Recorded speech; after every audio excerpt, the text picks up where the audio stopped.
I am glad you are here. Stay with me until the end and comment the city you are watching from, because what I am about to tell you changed everything I thought I knew about family, success, and the price of silence. My mother called 3 days before Christmas. Her voice had that rehearsed quality, the tone she used when she had already decided something and was just going through the motions of pretending to ask. "Isabella," she said, "I do not think you should come home for Christmas this year. Things are tense right now. Your presence would just make everyone uncomfortable." I stood in my kitchen in Denver, Colorado, phone pressed to my ear. The calendar on my refrigerator showed December 22nd, 3 days until their perfect holiday, 3 days until I would spend Christmas alone for the 3rd year in a row. "I understand, Mom," I said. That was it. Just 2 words. Because at 35, I had learned that arguing only made things worse with her, only gave her more ammunition to use against me later. What my mother did not know, what none of them knew, was that in 72 hours they would see my face on every news channel in America, and they would finally understand what I had been building in silence while they counted me out. The conversation lasted less than 4 minutes. Margaret Wright was nothing if not efficient when delivering disappointment. She explained that Vanessa and Derek were going through a rough patch, that having extra people around would be stressful, that maybe we could do something in January after things settled down. Extra people. That is what she called me. Her firstborn daughter. Extra. I listened to her reasons without interrupting. I had heard versions of this speech before. Different holidays, different excuses, same conclusion. Isabella does not fit. Isabella makes things awkward. Isabella should stay away. "Well," she said when she finished, "I knew you would understand. You have always been the reasonable one." The reasonable one. That was her favorite way to dismiss me. As if my silence was agreement. As if my refusal to fight meant I accepted being pushed aside. "We will call you on Christmas morning," she added, almost as an afterthought. "And, Isabella, be nice if Vanessa reaches out. She is going through a lot right now." The line went dead before I could respond. No, I love you. No Merry Christmas. Just instructions to be nice to the sister who had spent a decade making sure I stayed on the outside looking in. 23 minutes later, my phone buzzed with a text from Vanessa. She had never been one to let an opportunity pass. "Mom told me she called you," the message read. "Honestly, it is probably for the best. You always make things awkward, Isabella. You sit there judging everyone while contributing nothing. Maybe use the time to figure out your life. Get a real job. Find a husband. Just a thought. Merry Christmas." She ended it with a heart emoji, as if that made any of it kind. I read the message twice, letting the words settle into the familiar places they always found. The bruises were old by now, but they still knew how to ache. Vanessa was 31 years old, married to Derek, a corporate lawyer who looked at spreadsheets the way some men looked at women. 2 children. A house in Phoenix with a pool and a 3-car garage.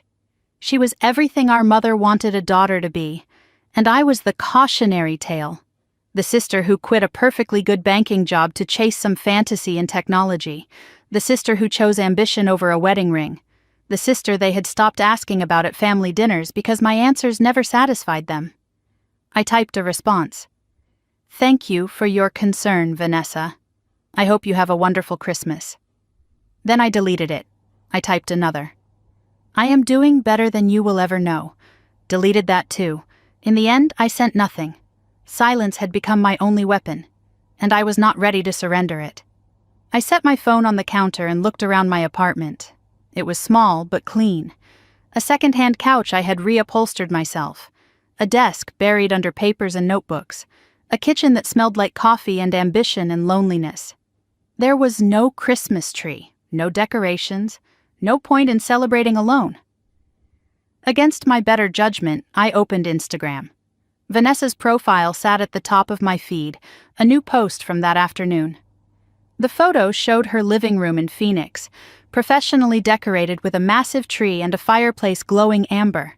Her family gathered on matching cream-colored couches. Margaret in the center, smiling. Derek with his arm around Vanessa. The kids in coordinating outfits, everyone together, everyone except me. The caption read, "Christmas Eve prep with my whole heart. So grateful for family, love, and traditions that matter." 147 likes already. Comments flooding in from cousins and aunts I had not heard from in years. Beautiful family. Living the dream. So blessed. My whole heart. That is what she wrote. I was not in that photo. I was not in that heart. And the worst part was that I had stopped expecting to be. I closed the app and walked to my refrigerator. 11 drawings covered the surface, held up by magnets shaped like Colorado mountains. Crayon figures with wild curly hair and big smiles. Hearts in pink and purple. Rainbows arching over houses. All from Sophie, my 8-year-old niece. Vanessa's daughter. All sent secretly with no return address, mailed to my office and forwarded home. An 8-year-old girl, hiding her love for her aunt like it was something forbidden. I touched the edge of one drawing. Sophie and me holding hands under a yellow sun. The caption in wobbly letters said, "I love you, Aunt Bella. You are my favorite." She had been sending these for 2 years. Birthday cards, holiday wishes, little notes that said things like, "I miss you," and "I wish you could come visit." Vanessa did not know, or if she did, she pretended not to. Either way, Sophie had learned young that loving me was something to keep hidden. That broke me more than any of my mother's excuses ever could. I walked to my desk and opened my laptop. The screen glowed to life, and there it was, the email sitting at the top of my inbox. From Jonathan Mercer, CEO, Nexacare Health Systems. Subject line, "Final signatures. Congratulations, Isabella." The message was brief. The board has approved the acquisition. $850 million for your 35% stake. We sign tomorrow morning. Welcome to the next chapter. I stared at those words for a long time. My family thought I was playing with computers. They thought I was wasting my education, throwing away my potential on some startup fantasy that would collapse any day now. They had no idea that while they were excluding me from Christmas dinners and birthday parties and Thanksgiving gatherings, I was building something that would change medicine forever. They did not know that tomorrow I would sign papers that would make me one of the wealthiest self-made women in Colorado. They did not know because they had never asked. My phone buzzed again. Another notification. This time from Forbes Media Relations. Subject line, "Interview request. Acquisition feature story. We would like to profile you as one of Colorado's most influential women in technology." I closed the laptop, looked out at the Denver skyline, snow falling soft against the glass. They thought I was nobody. In 72 hours, the whole world would know my name, and my mother would call me, voice trembling, asking a question she should have asked years ago. Was that really you? I could not sleep that night. I lay in bed staring at the ceiling, the phone call with my mother and Vanessa's text replaying in my mind like a song I could not stop hearing. But underneath the fresh wounds, older scars were pulsing. Deeper pain that had nothing to do with this Christmas and everything to do with the decade that came before it. People ask me when my family stopped loving me. I do not think they ever stopped. I think they never started. Not the real me, anyway. They loved the idea of a daughter. A quiet, obedient girl who followed the script they had written for her. The moment I rewrote that script, I became a stranger to them. I reached for the wooden box on my nightstand. Inside was a single letter, the edges worn soft from years of handling. My father's handwriting on the page. To understand why that letter matters, you need to understand what I gave up, and what it cost me. 10 years ago, I was 25 years old with a corner office at First Mountain Bank in Phoenix, junior financial analyst, fast track to senior management, 6-figure salary on the horizon. I was everything my mother had raised me to be, responsible, stable, safe. But every day in that office felt like drowning in slow motion. I would sit in conference rooms listening to executives discuss quarterly profits while my mind wandered to the notebook hidden in my desk drawer. pages filled with algorithms and data models and questions about healthcare patterns that no one was asking. I had been researching in secret for 2 years, studying how predictive analytics could identify chronic diseases before symptoms appeared. The science consumed me. The potential kept me awake at night. And then Dr. Ellen Graves called. She was my former professor at Stanford, the one who had first seen something in me that I did not yet see in myself. "Isabella," she said, "I have a spot in an incubator program for health technology startups. Your research is exactly what we are looking for. But you have to commit. Full time, all in. It is now or never." I sat in my office that afternoon, her words echoing in my head. Now or never. And I knew what I had to do. I walked into my manager's office and handed him my resignation letter. He looked at me like I had lost my mind. "You are making a huge mistake," he said. "You will never get this opportunity again." "I know," I told him. "That is why I have to take a different one." I did not feel brave. I felt terrified. But for the first time in my life, I felt like I was choosing my own path instead of walking someone else's. I cleared my desk and checked my phone. A text from Vanessa was already waiting. "Mom told me you quit. Are you insane?" I did not respond. I knew what was waiting for me at home. The drive to my parents' house felt longer than usual. I rehearsed what I would say, how I would explain my vision, my research, the potential to save lives. I imagined them listening, really listening, and finally understanding who I was meant to become. I never got the chance to give that speech. My mother started before I even sat down. "I heard what you did," she said. Her voice was sharp, her eyes harder. "Please tell me it is not true." "Mom, let me explain." "Explain what? That you threw away a perfectly good career for some fantasy? Do you know how hard I worked to get you that job? The connections I used? And you just quit." She was standing over me, arms crossed, fury rolling off her in waves.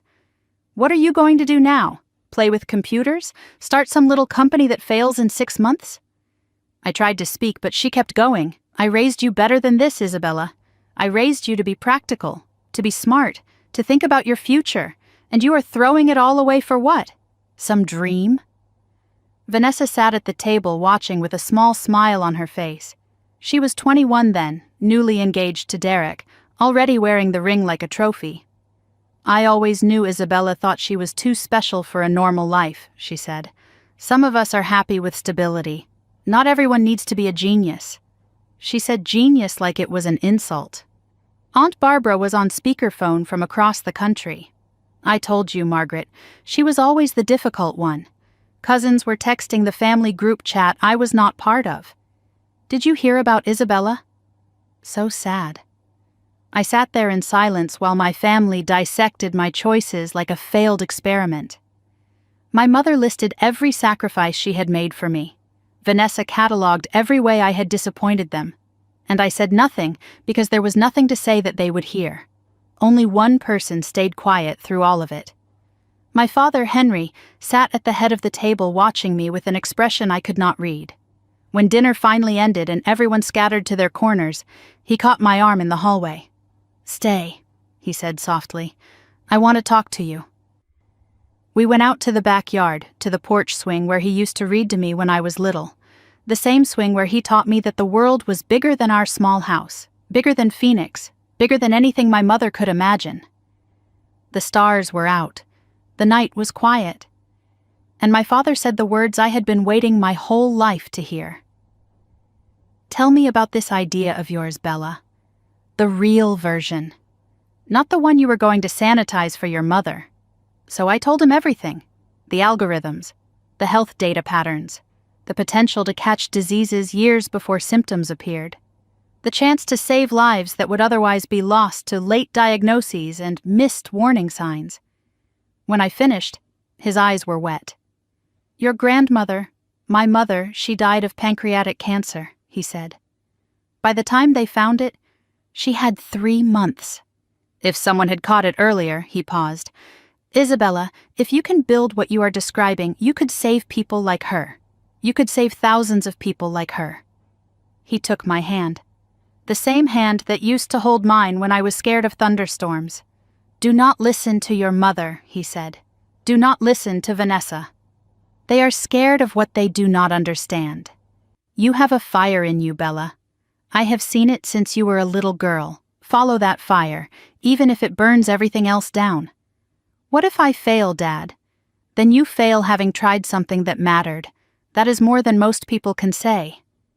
He hugged me then, really hugged me. The kind of hug that says everything words cannot. "I believe in you," he whispered. "I will always believe in you." 2 years later, Henry Wright was dead. A heart attack on a Tuesday morning in March. No warning, no time. He was 62 years old. I flew home in a daze and stood at his graveside watching them lower my father into the ground. The only person who had ever believed in me, gone. After the service, my mother cornered me in the kitchen of their house. My house now, I suppose, though it never felt like mine. "He worried about you constantly," she said. Her voice was cold, controlled, every night asking if you were okay, if you had enough money, if your little company was surviving. She looked at me with something close to contempt. "The stress of watching you struggle did not help his heart, Isabella. She did not say you killed him. She did not have to." Vanessa appeared behind her, arms crossed. "Mom is right. Dad was always defending you, always making excuses for your choices. Maybe if you had just been normal, he would not have spent his last years worrying." I left that night without saying goodbye. Drove to the airport and flew back to Denver, where my company was barely surviving. 3 employees, a tiny office, savings running out, and no father to call when everything felt impossible. A week later, I found the letter. It was in my mailbox, forwarded from my parents' house. An envelope with my name in his handwriting. Inside, a single page dated 3 weeks before he died. "My dearest Bella, if you are reading this, I am probably gone. And I am sorry I could not say this in person. I know the road ahead will be hard. I know they will not make it easy for you. But do not let them dim your light. You are going to do something extraordinary. I have always known it. When you doubt yourself, remember this. I chose to believe in you. And I was right. I am already proud. Love, Dad." I have read that letter 1,000 times, on hard days, on lonely nights, on every Christmas I spent alone. It is the reason I never gave up, and it is the reason that when my mother finally saw my face on the news, I felt something I had not expected. Not triumph, not revenge, just grief.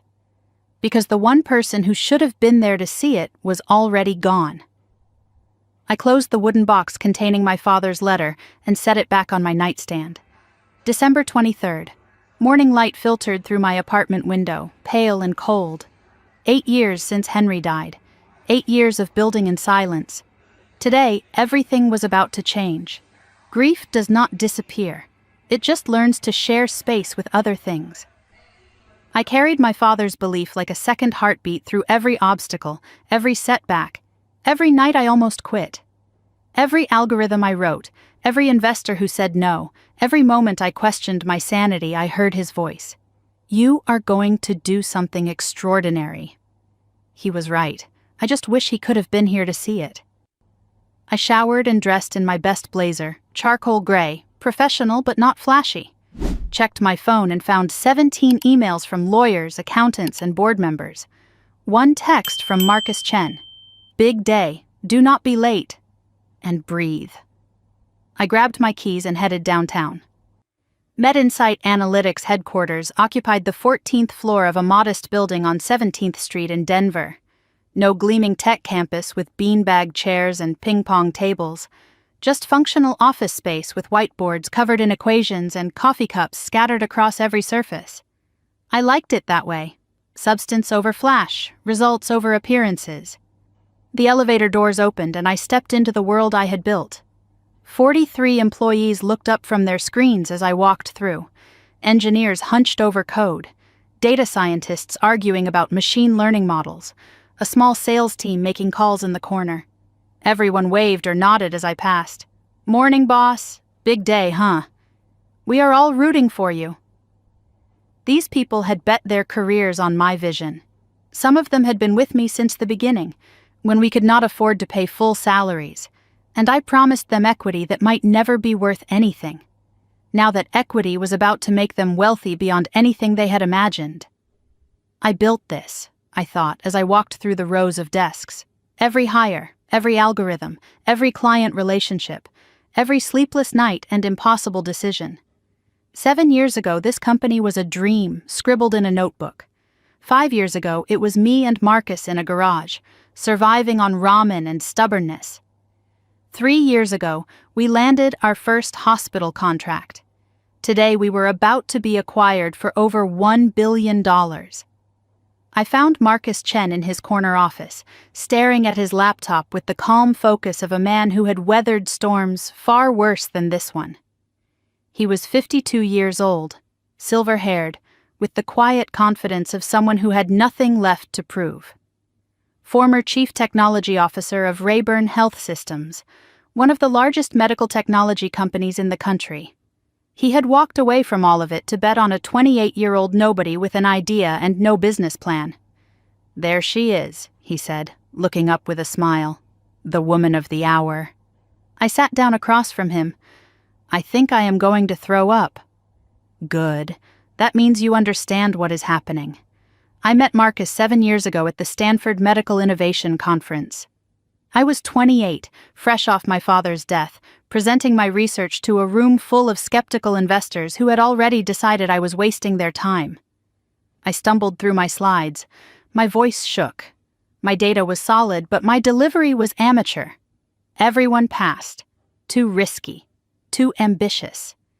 Who was this nobody from Denver with her algorithms and her dreams?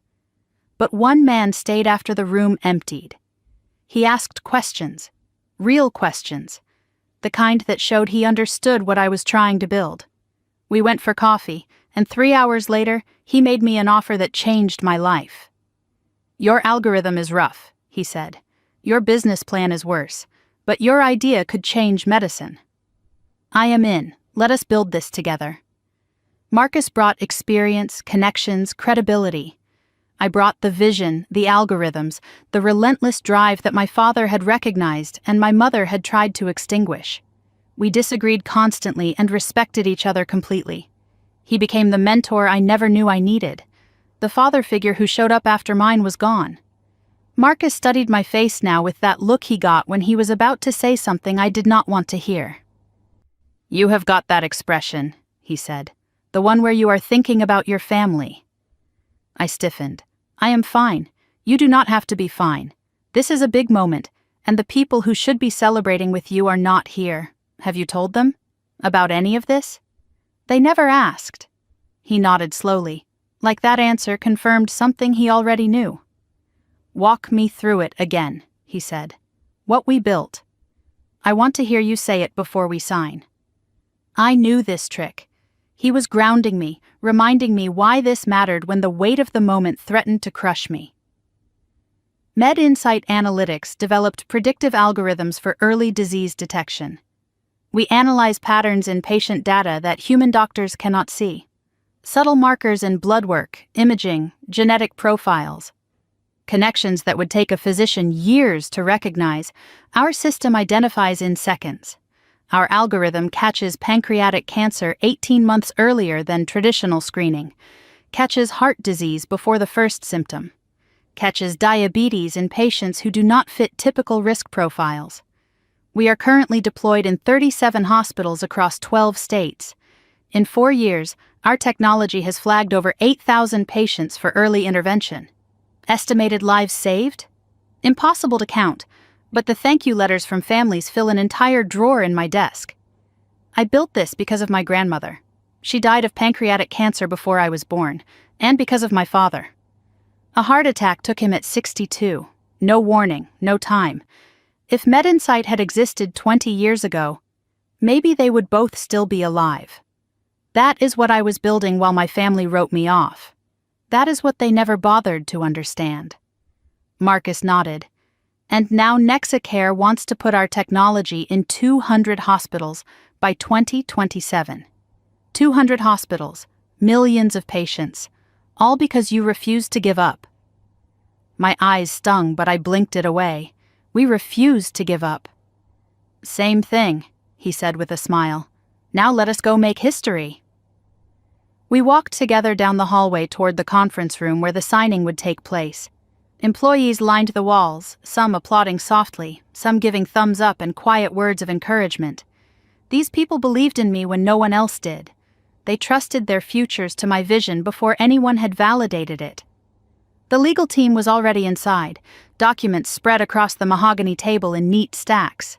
A video screen dominated one wall, ready to connect with Nexacare's New York headquarters. My hands would not stop shaking.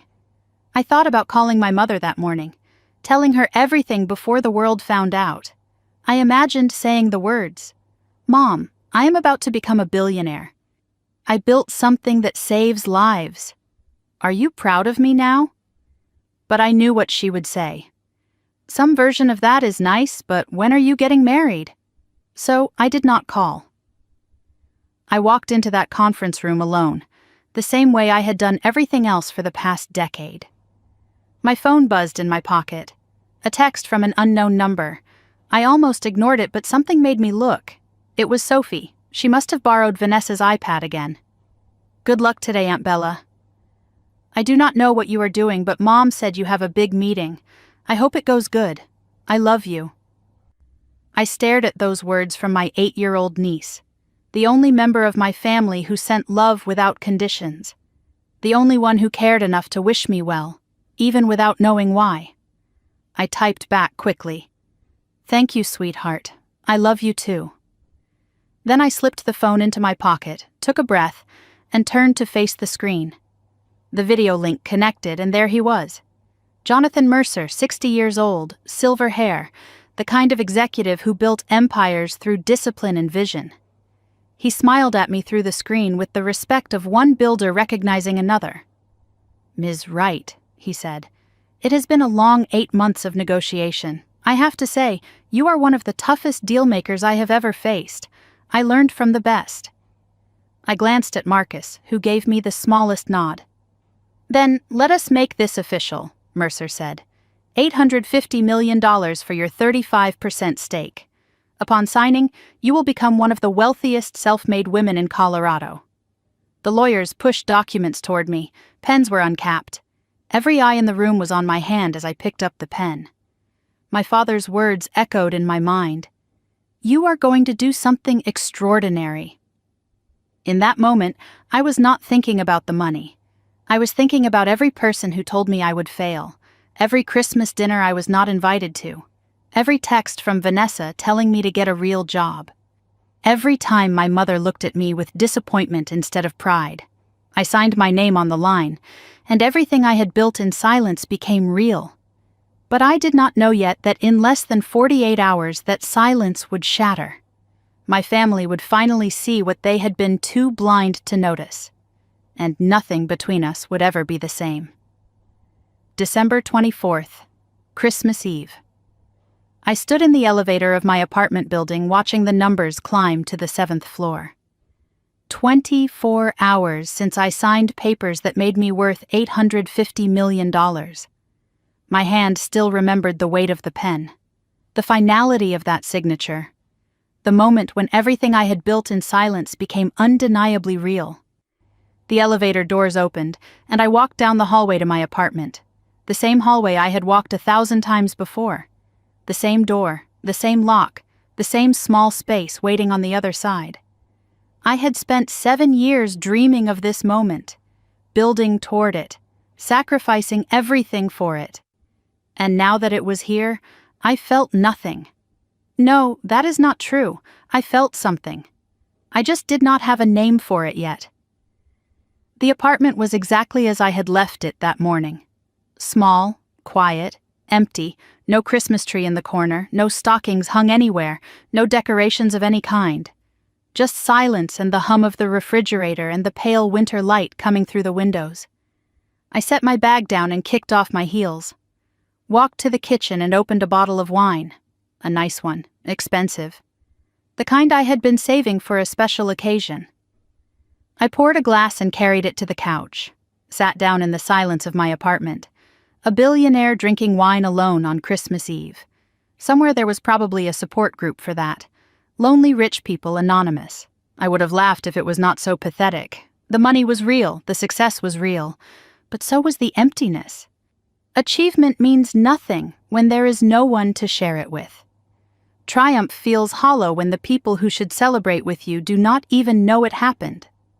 I took a long drink of wine and did something I knew I should not do. I opened Instagram.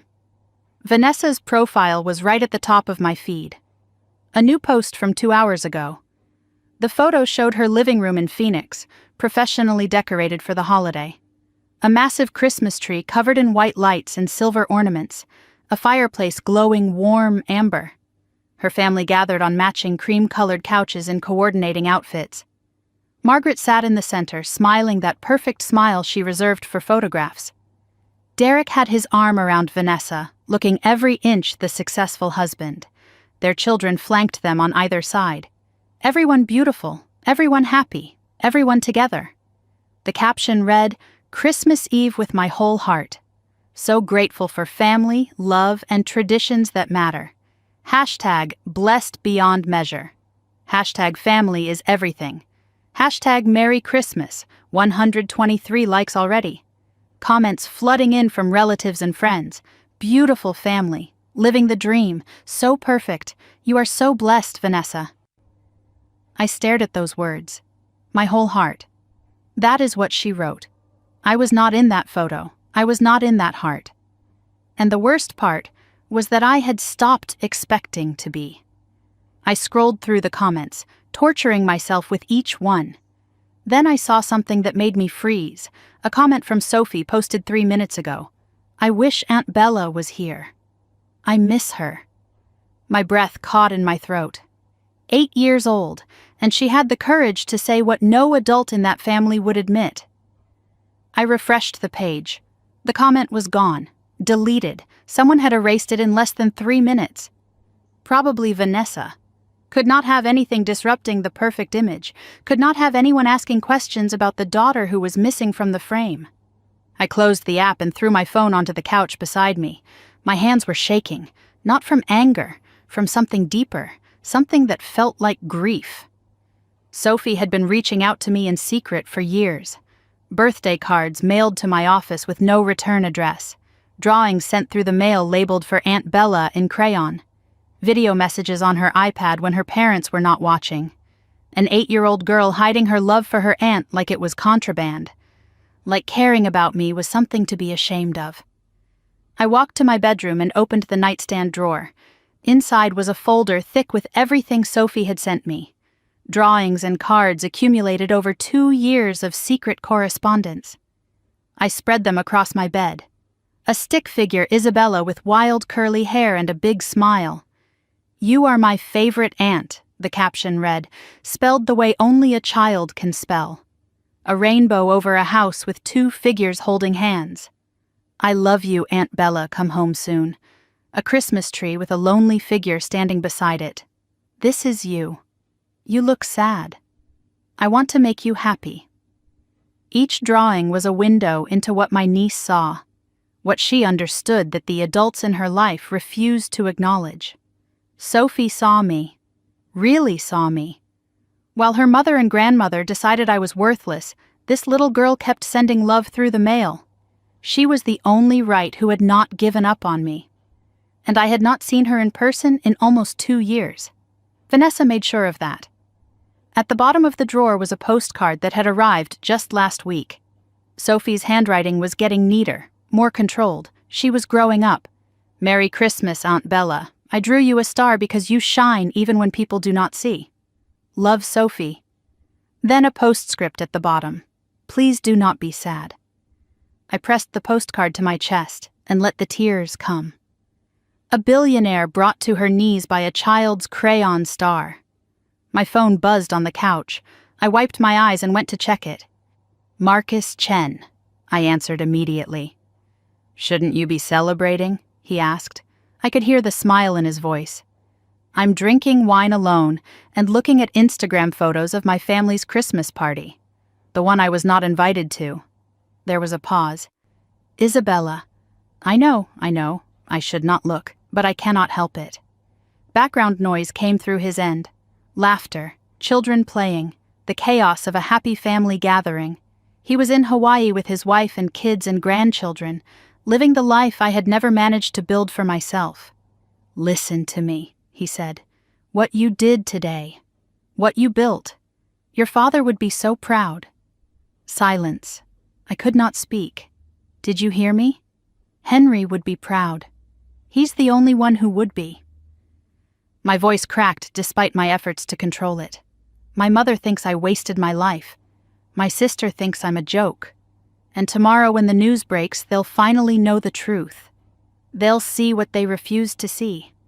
Is that what you want? For them to finally understand? I considered the question.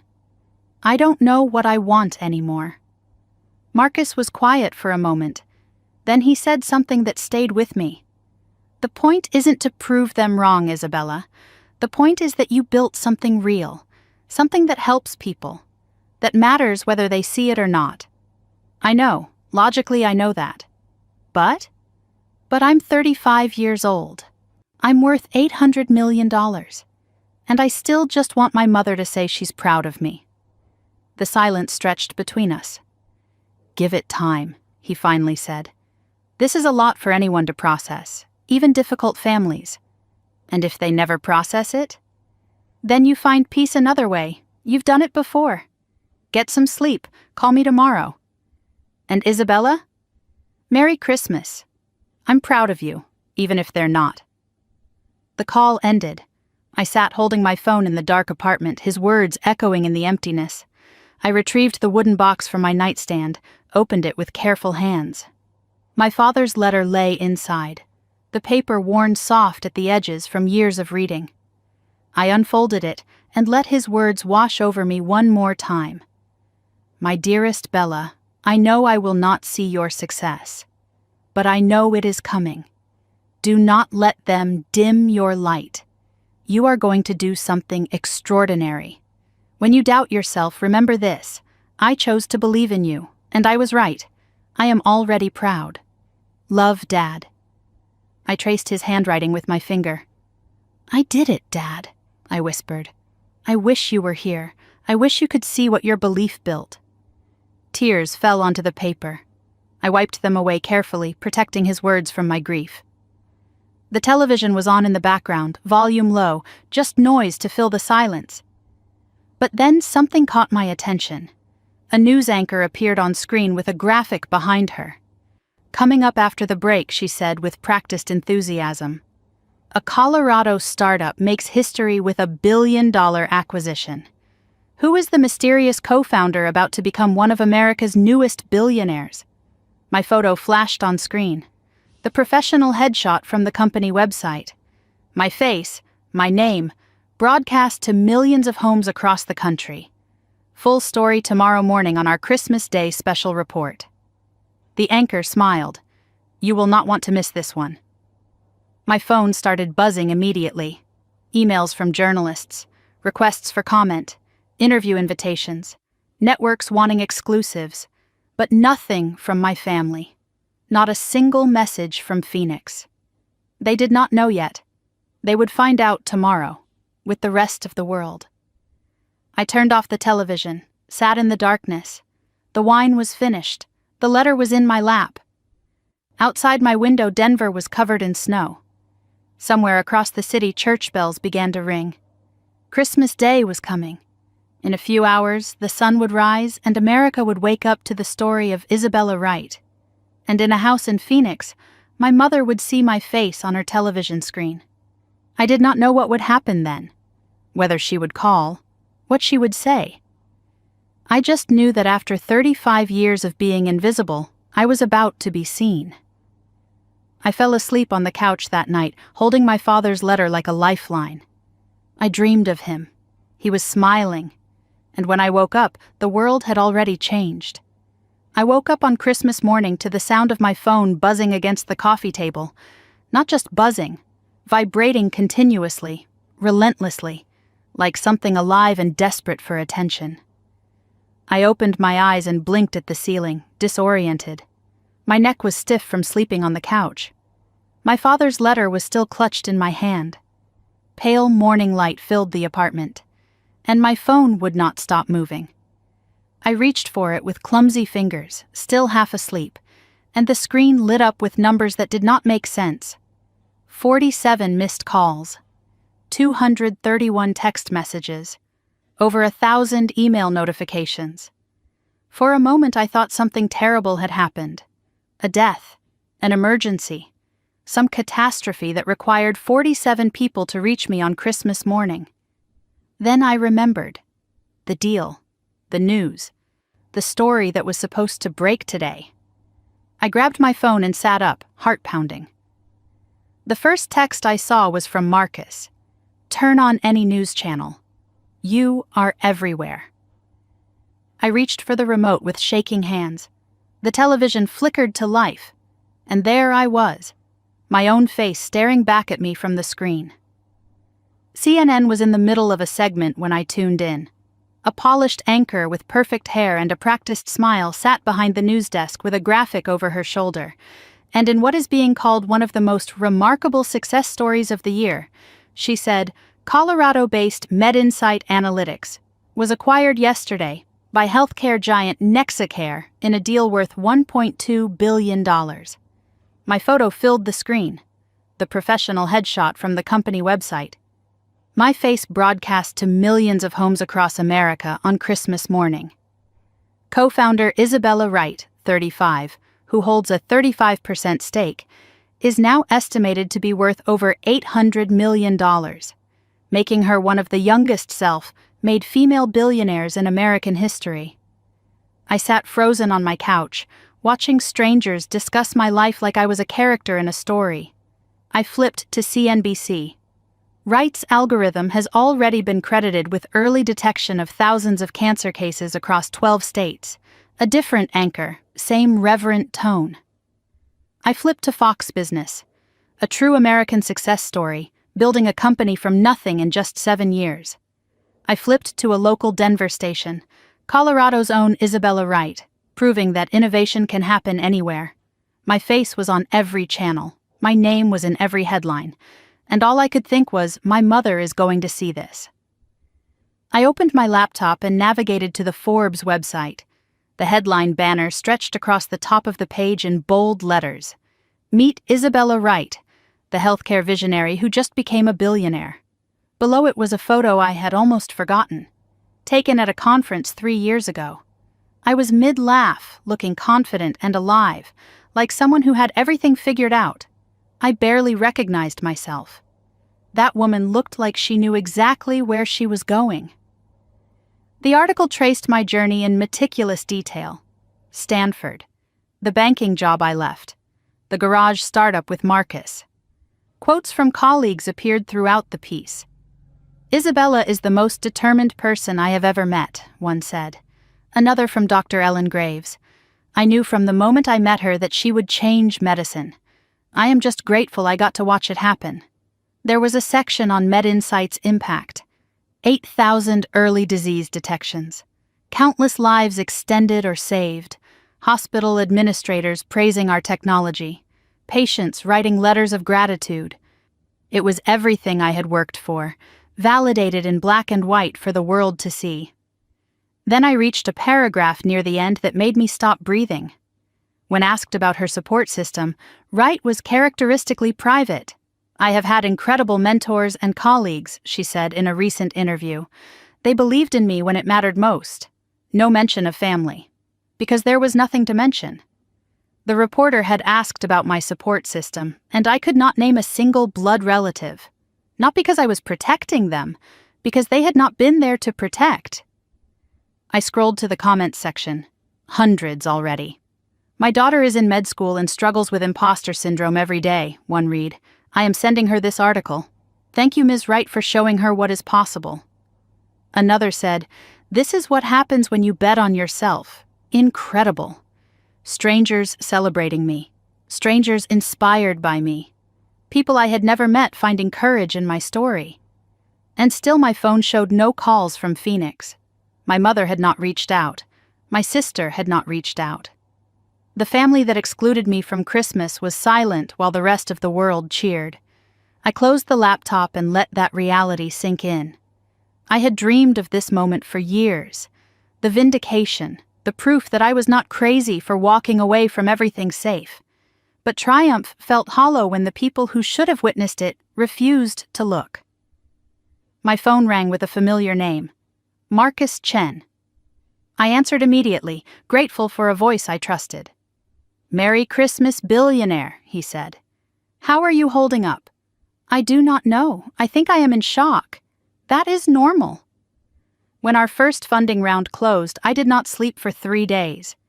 This is bigger than funding Marcus. This is everywhere. "I know. My grandkids just saw you on television. They think you are famous now." I laughed despite myself. The first real laugh in days. "I guess I am. Technically." His tone shifted then, becoming gentler, more serious. "Have they called? Your family?" Silence stretched between us. "No, nothing. Not a single message." I heard him exhale through the phone. "It is still early. Maybe they have not seen it yet. It is on every channel, Marcus." "They have seen it. Then maybe they do not know what to say, or maybe they just do not care." Neither of us spoke for a moment. "I thought I would feel triumphant," I finally said. "Vindicated. Like all those years of being dismissed would finally be worth it. And instead I feel hollow. Like I won a race no one was watching. What is the point of proving them wrong if they are not even paying attention?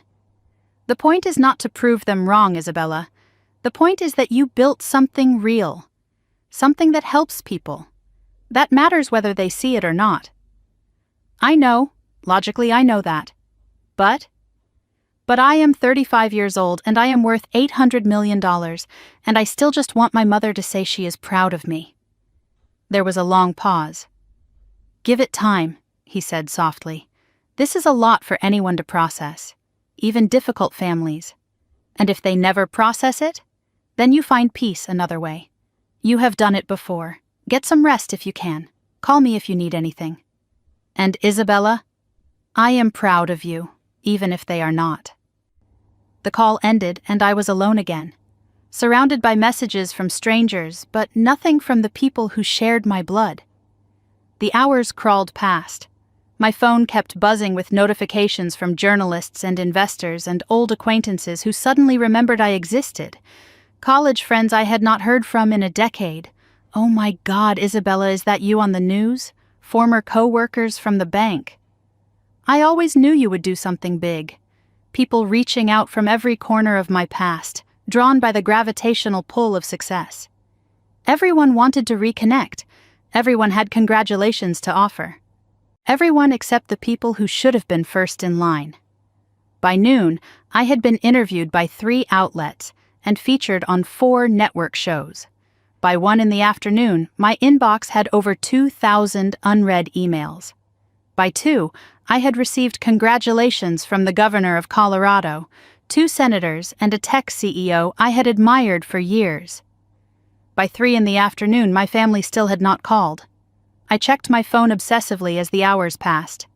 Opened the text thread with my mother. The last message was from 3 months ago. A generic Happy Thanksgiving that got a thumbs up emoji in response. Nothing new? Opened Vanessa's thread.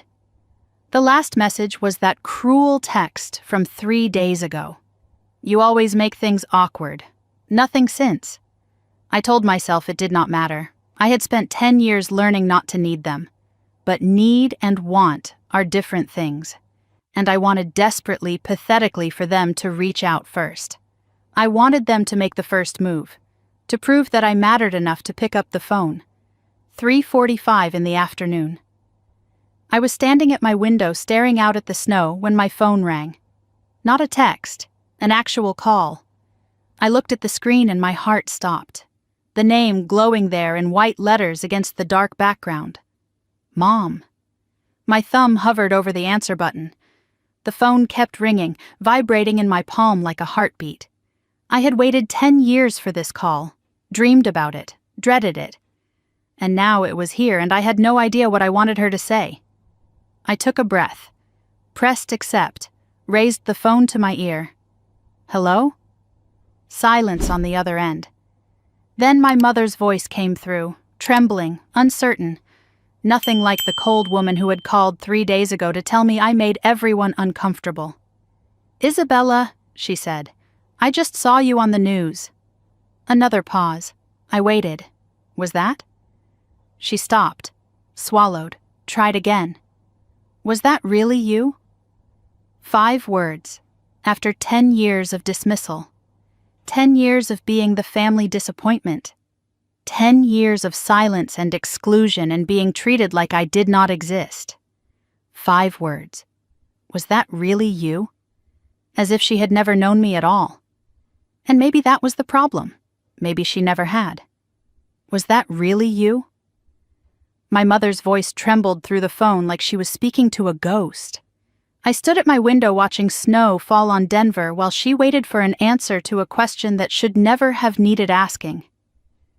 Yes, Mom, I said. That was me. Silence stretched between us. I could hear her breathing, processing, trying to reconcile the daughter she had dismissed with the woman she had just seen on national television. The disconnect was too large for her mind to bridge quickly. I let her struggle with it. I was not going to make this easy. For the first time in my adult life, I held the power in our relationship, and I was not ready to give it away. Isabella, she finally managed, I do not understand. They are saying you built a company, a healthcare company. They are saying you are worth hundreds of millions of dollars, $850 million actually. More silence. The number hung in the air between us, impossibly large, impossibly real. How is this possible? Why did you not tell us? There it was. The question I had been expecting. Not congratulations. Not I am proud of you. Not I am sorry I was not there to see it happen. Instead, the accusation hidden inside a question. Why did you not tell us? As if the failure was mine. As if I owed them information they had never bothered to seek. You never asked, Mom. What do you mean I never asked? Of course I asked about your life. No. You asked when I was going to get married. You asked why I could not be more like Vanessa. You asked when I was going to get a real job, but you never asked what I was actually doing. That is not fair, Isabella. I always wanted to know what you were up to. Did you? When was the last time you asked about my work? When was the last time you asked what MedInsight does? She did not answer. The silence was confirmation enough. You do not even know the name of my company, do you? Still nothing. She had no defense because there was none. For 10 years she had been content to know nothing about my life beyond the ways it disappointed her. Now she was learning that her disappointment was built on ignorance, and that the daughter she had written off had been building an empire while she looked the other way. I could hear something shifting in her breathing. The beginning of tears. Isabella, she said, her voice cracking, I am your mother. I had a right to know about something this big. A right? I kept my voice level even though my heart was pounding. Mom, 3 days ago you told me not to come home for Christmas. You said my presence would make everyone uncomfortable. That was different. I did not know. Exactly. You did not know. Because you never wanted to. The tears were flowing now. I could hear them in her voice, the wet thickness of emotion she usually kept locked away. I did not mean to hurt you, Isabella. I was just trying to keep the peace. Vanessa and Derek were having problems, and I thought, you thought it would be easier without me there. Easier to pretend I do not exist. Easier to have Christmas with the daughter you are proud of instead of the one you gave up on. That is not what I meant. Is it not? Then explain it to me, Mom. Explain how excluding me from every holiday for 3 years was supposed to make me feel welcomed. Explain how I was supposed to know you cared when every action you took said the opposite. She was crying harder now, soft, uncertain sobs coming through the phone. Part of me wanted to comfort her. The old part. The part that had spent 35 years seeking her approval and receiving only conditions. but a stronger part held firm. Your tears do not change what happened, Mom. They do not erase 10 years of being treated like I did not exist. I did not know it was that bad, Isabella. I swear I did not know. How could you not know? I told you. In the beginning, I tried to tell you everything. About my research, about the company, about what we were building. You stopped calling, you pulled away. I stopped calling because every conversation made me feel worse. I pulled away because staying close was killing me. Did you ever wonder why I stopped trying, Mom? Or did you just feel relieved? The question landed like a slap. I heard her intake of breath, the sharp gasp of someone confronting a truth they had been avoiding. I never felt relieved, she whispered. I missed you. Then why did you not reach out? Why did you not fight for me? She had no answer. Just more tears. Just the sound of a woman realizing that her neglect had consequences she never anticipated. I waited for her to find words, to offer something more than excuses. But all she could manage was the same refrain. I did not know. I did not know. The tears began to subside. When Margaret spoke again, there was a different note in her voice. The beginning of something I recognized, a familiar pattern emerging from the chaos. Isabella, she said, let us not dwell on the past. What is important is that you have done something wonderful. We should celebrate. We? Yes. As a family, you should come to Phoenix. We could have a belated Christmas dinner. Everyone would love to see you. I felt something cold settle in my chest. This was what she did, what she had always done. Whenever reality became too uncomfortable, she tried to skip past it, rewrite the narrative, pretend that acknowledging a problem was the same as solving it. You mean everyone would love to see the billionaire? That is not what I meant. 3 days ago, I was too uncomfortable to be around. Now suddenly everyone wants to celebrate with me? People make mistakes, Isabella. I made a mistake. Can we not move past this? This is what you do, Mom.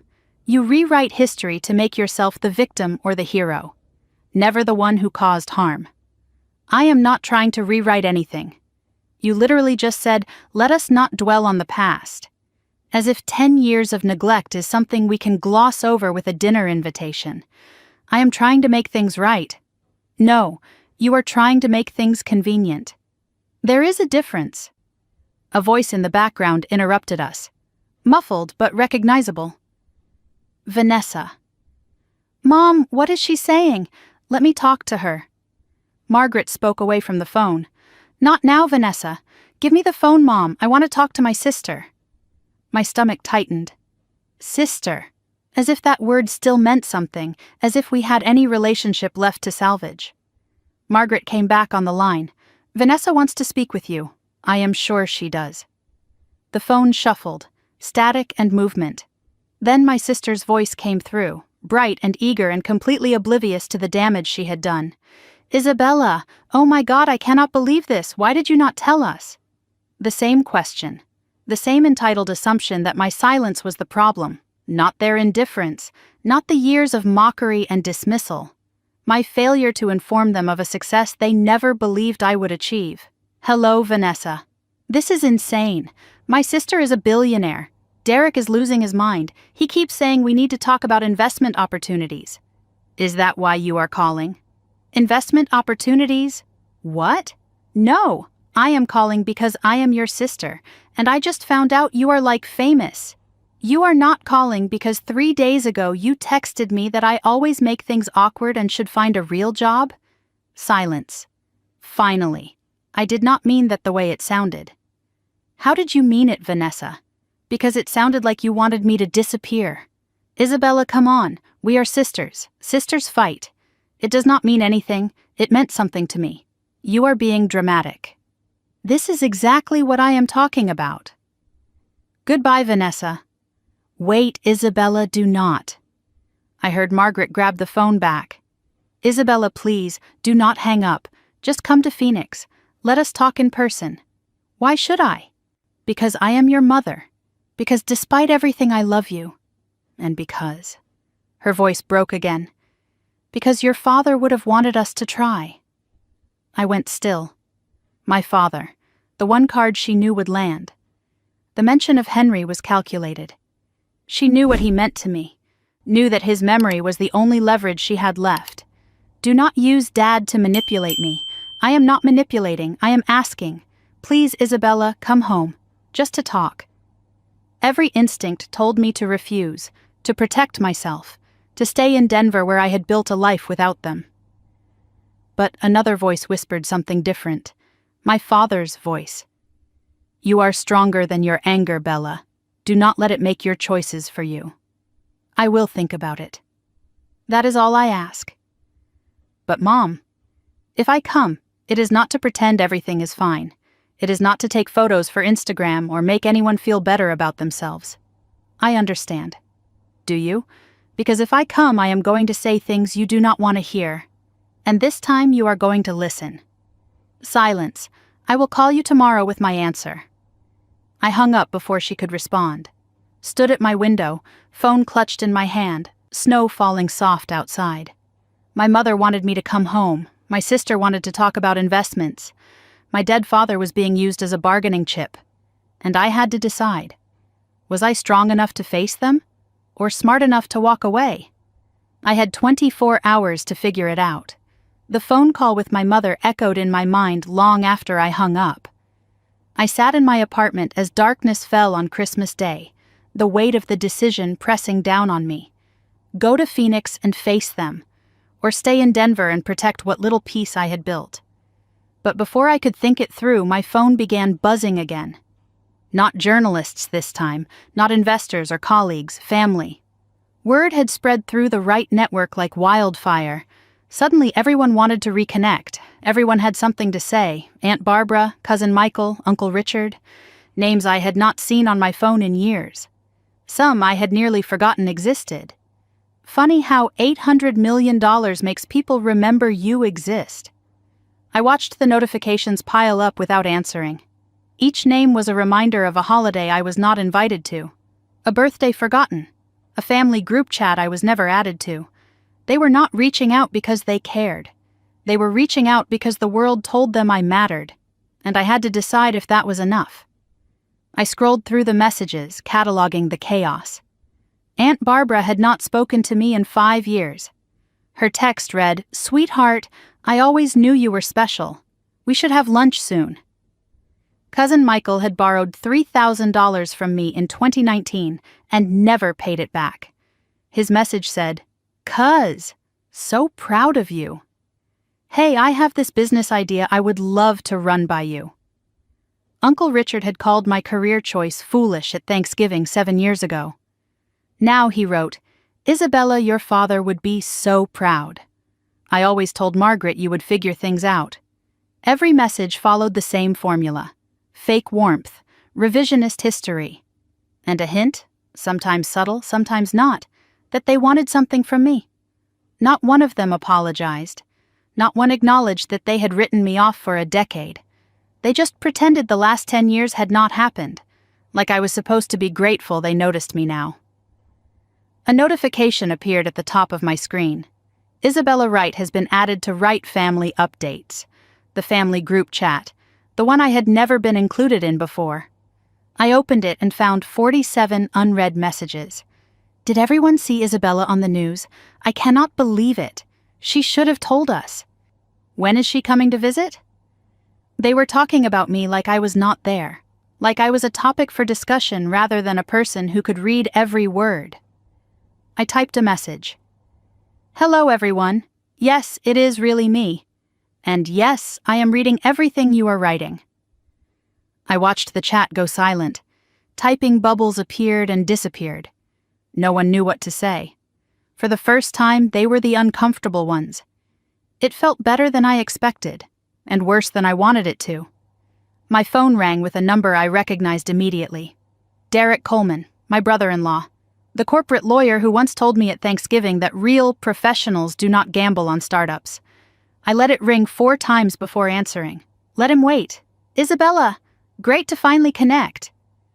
His voice was smooth and practiced, the same tone he probably used with clients he was about to overcharge. "Listen, I know things have been complicated between you and the family, But I want you to know I have always respected your hustle. My hustle, absolutely. Building a company from scratch? That takes guts, I have always said that. You told me I was wasting my education, Derek, at your own dinner table. Brief pause. He recovered quickly. Well, we all say things we do not mean. Water under the bridge, right?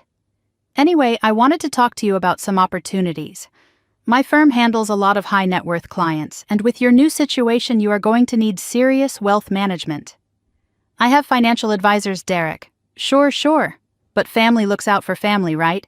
I could get you preferential rates. Introduce you to some key players. Is that why you are calling? To offer me your services? Another pause. Longer this time. I could hear him recalculating. I am calling because you are family, Isabella. I was not family last week. His voice hardened slightly, the mask slipping. Look, I am trying to extend an olive branch here. Vanessa is upset. Your mother is a mess. And frankly, this whole situation has thrown everyone for a loop. Interesting way to describe finding out you were wrong about someone for a decade. Isabella. I have to go, Derek. But thank you for the call. It told me everything I needed to know. I hung up before he could respond. Among all the noise, one name stood out when it appeared on my screen. Dr. Ellen Graves, my Stanford professor. The woman who had seen potential in me when I was 25 and terrified and had no business plan. She had started me on this path, had believed in me before I believed in myself. I answered immediately. Dr. Graves, Isabella, I saw the news. I wanted to call before the vultures descended. Her voice was warm but direct. No flattery, no agenda. Just genuine concern from someone who had known me before any of this mattered. How are you holding up? And I mean really. Not the answer you are giving journalists. I exhaled. The first honest question anyone had asked all day. I do not know. I thought this would feel different, better. Success rarely feels the way we imagine it will, especially when the people who should celebrate with us are the ones who doubted us most. I remember when you came to my office 12 years ago, you had this fire in your eyes, desperate to prove something. I asked you who you were trying to prove it to. I remember, I said everyone. And what did I tell you? You said everyone is too many people. Pick one person whose opinion actually matters. Did you ever pick? My father. But he is gone. Then pick yourself, Isabella. You are the only one who was there for the whole journey. She paused. Are you going to see your family? I do not know. My mother asked me to come to Phoenix. What do you want? I want closure. I want to say the things I have been holding for 10 years. I want them to hear me, really hear me, just once, then go. But go for yourself, not for them. And remember, you do not need their approval anymore. You never did. I know. But I think I need to say goodbye to the part of me that wanted it. After Ellen's call, I sat in silence weighing my options. Every argument for staying. Every reason to go. Then my phone lit up with a different notification. Not a call, not a text from the family chat. An email. From Sophie_Coleman_2016@gmail.com. Subject line. Please read, Aunt Bella. My heart tightened. I opened it with trembling fingers. Dear Aunt Bella, I saw you on TV today. You looked so pretty and important. Mom and Dad are acting weird. They keep talking about you and money and stuff I do not understand. I do not care about any of that. I just wanted to tell you I am proud of you. I always knew you were special even when nobody else said it. I still have all your letters. I read them when I am sad. They make me feel better. Are you going to come visit? I really want to see you. I made you 12 new drawings. I have been saving them. I love you, Aunt Bella. I love you even if you are not a billionaire. I loved you before. Love, Sophie. Then a postscript at the bottom. Please do not be mad at Mom and Dad. They do not understand things like we do. I read the email 3 times. Tears streamed down my face. The first real tears I had allowed myself all day. An 8-year-old understood what the adults in my family could not. She loved me before. When I had nothing. When I was nobody to them. Sophie saw me when everyone else looked away. And she was the reason I had to go back.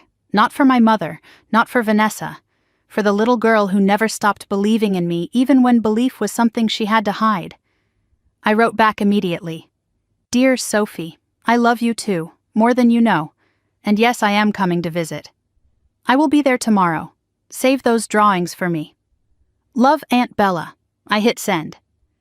The decision was made. I opened my laptop and searched for flights. Denver to Phoenix, one way. December 26th. There was one leaving at 9 in the morning. First class. Why not? I could afford it now. My finger hovered over the purchase button.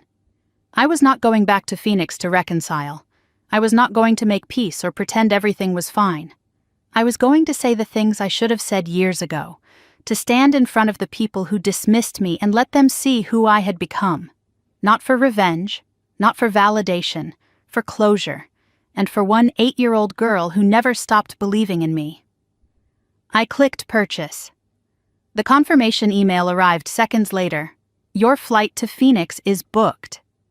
I closed the laptop and looked out at the Denver skyline one last time. Tomorrow I would face my family. Tomorrow I would tell the truth. And whatever happened after that, at least I would finally be free. The plane lifted off from Denver at 9 in the morning on December 26th.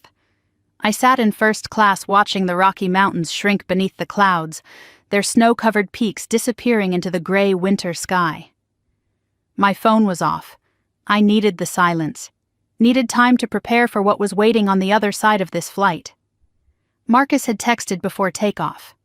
Remember, you are not going there to be loved. You are going there to be free. Call me if you need backup. I read those words 3 times before powering down.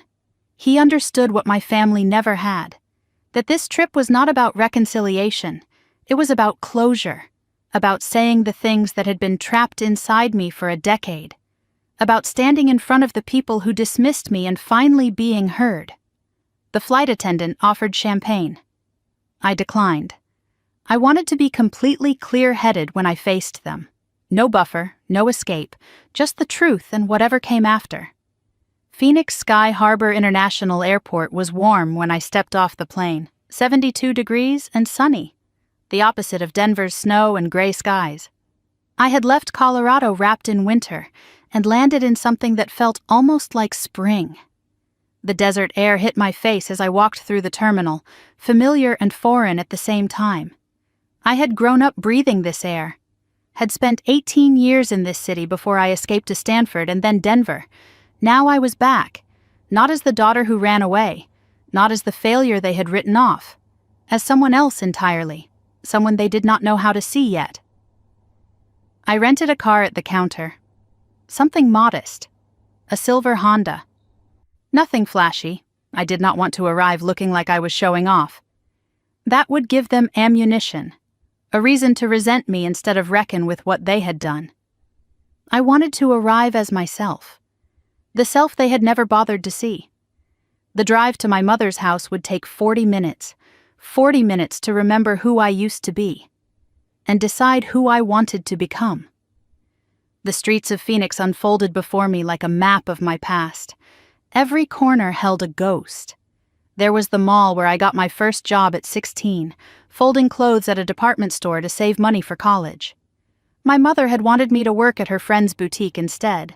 More prestigious, she said. I chose the mall because it was mine. There was the high school where I graduated valedictorian. Margaret had wanted me to be prom queen, had pushed me toward popularity instead of academics. When I won the academic award instead of the crown, she had looked at me with something close to disappointment, as if being smart was a consolation prize for not being pretty enough. There was the church where we held my father's funeral. I slowed as I passed it.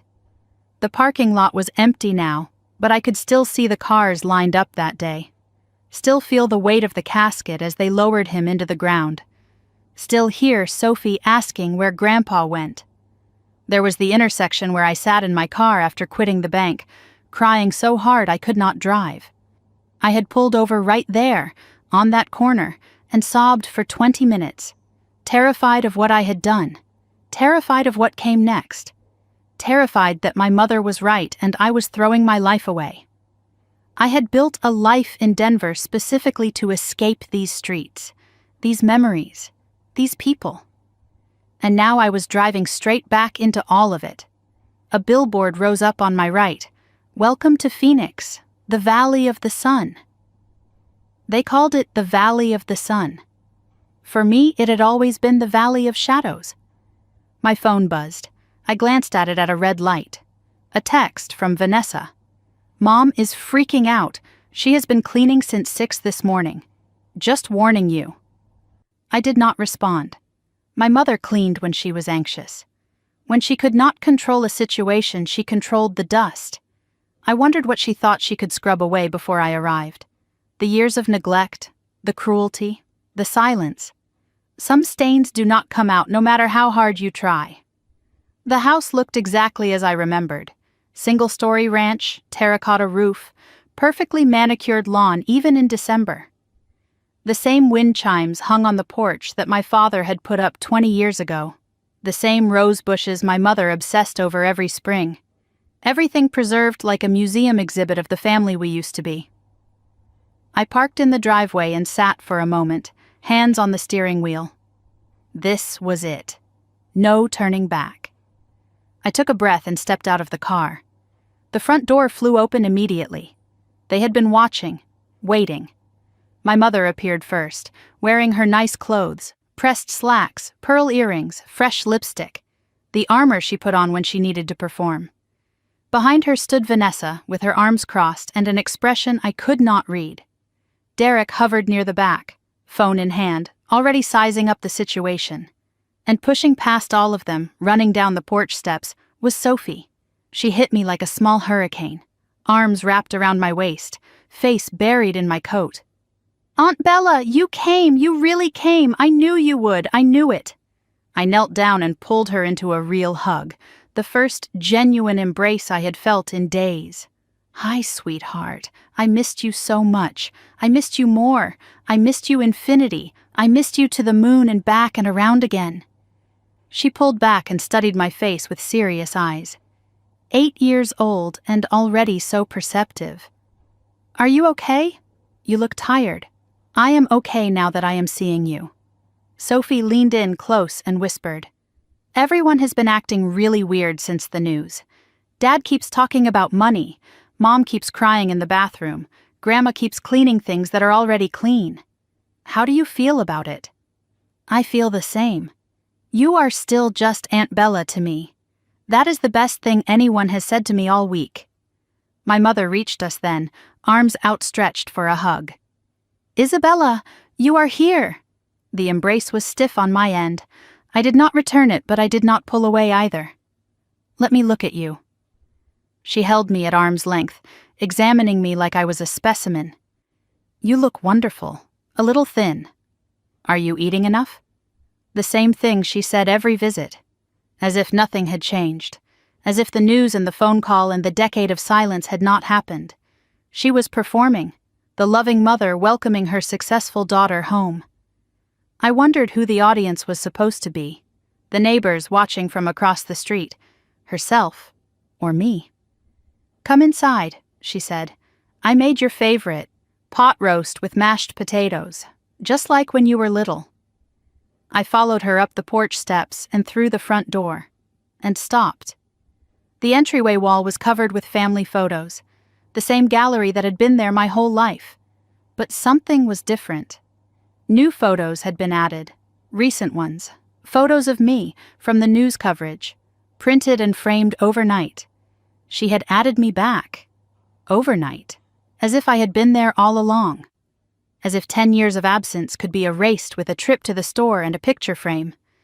Sophie tugged at my hand. "I have all your drawings ready, Aunt Bella. 12 of them, and I made you a special one this morning. It is me and you as superheroes. You have a cape. I cannot wait to see it." She beamed up at me. Then her face clouded with something more serious. "Aunt Bella?" "Yes, sweetheart? Are you and Mommy going to fight? She has been really scared. She thinks you hate her." I paused, an 8-year-old asking me to show mercy to the mother who had helped exclude me. "I do not hate anyone, Sophie. I just have some things I need to say. Okay, just do not be too mean. She is still my mommy. The weight of that request settled on my shoulders. I nodded, and let her lead me into the living room where the rest of the family waited. The next hour was a performance. My mother served food and made small talk. Derek asked careful questions about the company, clearly angling for information he could use. Vanessa sat mostly silent, watching me with an expression I could not decode. Sophie was the only genuine one, chattering about school and her hamster and the piano lessons she had started. I answered questions without revealing much, complimented the food without tasting it, played the part of the visiting daughter while keeping my real thoughts locked away.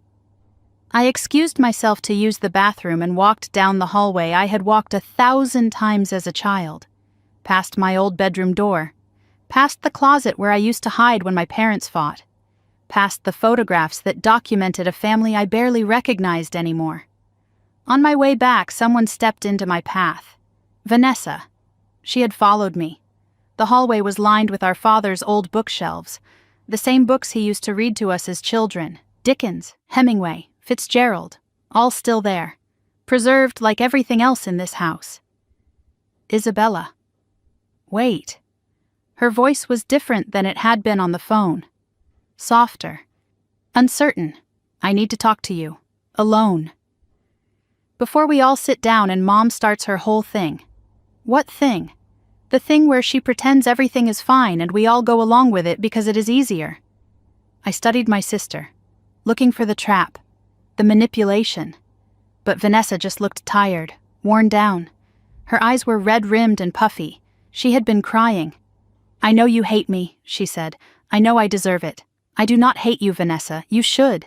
I have been horrible to you. For years. And not just because Mom expected it. Because I wanted to be. The words hung between us. Unexpected. Raw. Why are you telling me this now? Because I cannot carry it anymore. Because seeing you on that news, seeing what you built while we were all dismissing you. She stopped. Swallowed hard. Isabella, there is something I need to tell you. Something I did. Something Mom does not even know about. What are you talking about? She glanced toward the living room where our mother was clattering dishes. Not here. Can we go somewhere private? Dad's old office? Vanessa, what did you do? Her hands were shaking. She looked at me with something I had not seen from my sister in years. Genuine fear. I am the reason you stopped getting invited to things. Not just because Mom was disappointed in you. What do you mean? I mean, I actively made it happen. I told Mom things. Things that were not true. Things that made her think you did not want to come. I went still. You sabotaged me. Yes. Her voice was barely a whisper. For years. And I need to tell you why. She grabbed my hand and pulled me toward the hallway leading to our father's office. Please, just give me 10 minutes. After that, you can hate me forever if you want. I think I deserve to know what I am walking into. You do. That is why I am telling you now. Before Mom has a chance to spin this her way. I followed my sister down the hall, past the photos, past the memories, toward our father's office, the room where Henry used to work, where he wrote the letter I still carried with me. I did not know what Vanessa was about to confess, but I knew it was big enough to break her, and I was about to find out if it was big enough to break me too. The door to my father's office swung open, and I stepped inside for the first time in 8 years. The room had not changed. My mother had preserved it like a shrine to the man she lost. Oak desk in the center, worn smooth by decades of use. Leather chair behind it, still indented with the shape of his body. Bookshelves lining every wall, filled with accounting manuals and philosophy texts, and the novels he used to read aloud to us when we were children. The faint smell of pipe tobacco still lingered somehow. Impossible after all these years, but present nonetheless. Like he had just stepped out and would return any moment. This was the only room in this house where I had ever felt safe.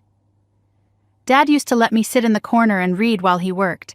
He would look up every few minutes and smile at me, like my presence was a gift, like I was someone worth noticing. After he died, I could not bear to come in here. Too many ghosts, too much grief. And now I was standing in his space again, about to hear my sister confess to something that might add more ghosts to this room. Vanessa closed the door behind us and leaned against it. Her hands were trembling visibly. She would not look at me, just stared at the floor, the desk, anywhere else. "Just let me get through this," she said. "Please, do not interrupt until I am done. It started about 7 years ago, right after Dad died." Her voice was barely above a whisper. "You were in Denver starting your company. Mom was a mess, and I was here, picking up the pieces. She leaned on me for everything. I became her confidant, her support system, her favorite." I stayed silent, listening, waiting for what came next. "You called one Thanksgiving, the first one after Dad passed. You wanted to come home, I remember," I said. "Mom said it was not a good time." "Because I told her it was not." Vanessa's voice dropped even lower. "I told her you said you did not really want to come. That you were just asking out of obligation. That you would rather stay in Denver." The air left my lungs. "I never said that, I know." She still would not meet my eyes. "Every time you reached out, I intercepted, reframed things, made it sound like you were pulling away. When you sent birthday cards, I told Mom you probably had your assistant do it. When you called to check in, I told her afterward that you sounded distracted, like you could not wait to hang up. I poisoned the well, Isabella, drop by drop, year after year." My hands had curled into fists at my sides without my realizing it. "Why? Why would you do that?" "Because I was terrified of you." "Terrified? Of me?" "You left, Isabella. You escaped. You chased something bigger than this house, this family, this suffocating expectation of what a right woman should be. And I stayed. I did everything right. And I was terrified that if you came back, if Mom saw who you were becoming, she would realize she bet on the wrong daughter." Vanessa moved to the window, her back to me, her voice hollow as she continued. "It got worse. The more successful you seemed even from a distance, the more I had to undermine you. When you were featured in that Denver Business Journal 3 years ago, I made sure Mom did not see it. Told her it was probably exaggerated, startup nonsense. When Sophie started sending you drawings, I tried to stop her. Told her you were too busy, that you probably threw them away. She sent them anyway," I said. "In secret." "I know." Vanessa's shoulders slumped. "She is braver than I ever was. The Christmas exclusions, every holiday you missed, every family event where you were not there, that was me. I convinced Mom you did not want to come, that your absence was your choice. She believed me because she wanted to believe it. Because it was easier to think you had abandoned us than to admit we had pushed you away. I gave her permission to stop trying, and she took it." The room felt smaller, the walls pressing in. 10 years of rejection, 10 years of wondering what I had done wrong. And the answer was standing right in front of me, wearing my sister's face. "Do you have any idea what that did to me?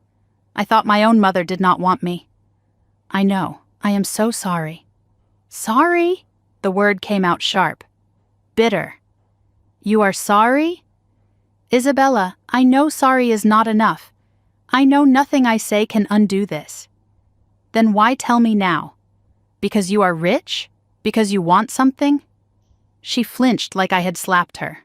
"No, I am telling you because I cannot live with it anymore. Convenient timing. I know how it looks.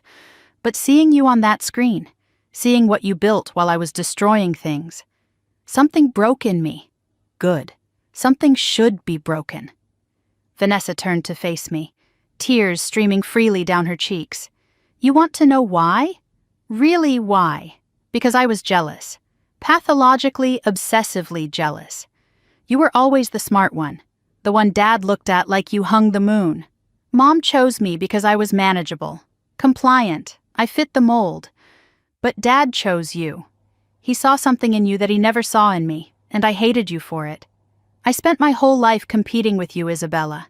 You did not even know there was a race. I got married young because that is what good daughters do. I had kids because that is the next box to check. I stayed close to Mom because someone had to, and every achievement I collected felt hollow because none of it was what I actually wanted. I wanted to be you. I wanted to be brave enough to leave. Do you know what it is like to be the favorite? It is a cage. A golden cage, but still a cage. Every choice I made for Mom's approval. And now I am 31 with a husband who talks about my sister's money like it is an opportunity, and 2 kids I love but barely know because I am always performing. You escaped, I stayed, and I made you pay for my cowardice. Something shifted inside me. Not forgiveness. Not yet. Maybe not ever. But something adjacent to understanding. A recognition that my sister's cruelty came from her own wounds, even if those wounds did not excuse what she had done. You could have left too, Vanessa. At any point. I know, that is the worst part. I chose this prison. And I blamed you for being free. She wiped her face and moved toward the bookshelf. There is something else. Something I found last year. I have been too afraid to do anything with it. What? She reached behind a row of books and pulled out an envelope. Yellowed with age. Our father's handwriting on the front. For Vanessa. When you are ready. I found it last year when I was looking for some old tax documents for Mom, hidden behind his books. I read it, and I have not been able to look at myself since. She handed me the envelope with shaking hands. I pulled out the letter inside. A single page in my father's familiar script. My dearest Vanessa, she began reading aloud before I could. If you are reading this, I am probably gone. And I am sorry I could not say this in person. I know you think I favor Isabella. I know you feel unseen. But I see you, sweetheart. I have always seen you. The difference is that Isabella needs my voice because the world will try to silence hers. You have your mother's support, for better or worse, and I wanted to balance the scales. But I need you to hear this. Do not compete with your sister. Protect her. She is going to face battles you cannot imagine, and she will need family who believes in her. Be her ally, not her rival. The world has enough people tearing women down. Do not let this family be one of them. I love you both. Differently, but equally. Choose love over fear. Choose your sister. All my heart. Dad. Vanessa set the letter on the desk. Her hands would not stop shaking. He knew. Somehow he knew what I would become, and he tried to stop it before it started. I failed him, Isabella. I failed you. I failed everyone. I picked up the letter and read it again myself, touching my father's handwriting. The same familiar loops and lines from the letter he had written to me. He wrote to me too, I said quietly, before he died. Told me to keep going, to not let anyone dim my light. He believed in both of us, just differently. He saw us more clearly than we saw each other. For a moment we stood there in our father's office, 2 sisters holding letters from a dead man who had loved us both and tried to save us from ourselves. A sound at the door made us both freeze. We turned. Margaret stood in the doorway, her face pale, her eyes moving from Vanessa's tear-streaked cheeks to the letter in my hands to the open space behind the books where it had been hidden. What are you 2 doing in here? What is that? Vanessa stepped back instinctively, the old fear surfacing even now. I did not move, did not hide the letter. It is a letter, Mom, from Dad, to Vanessa.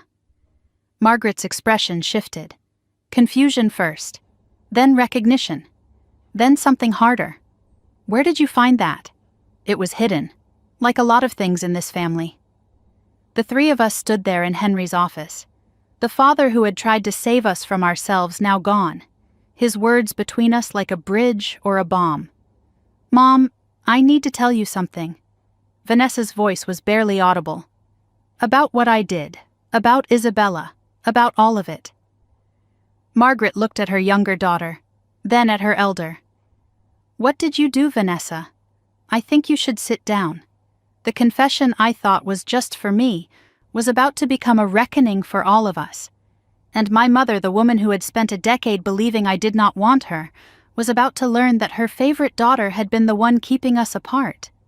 Henry's office was about to become a courtroom, and none of us were innocent. The office felt smaller with 3 people in it.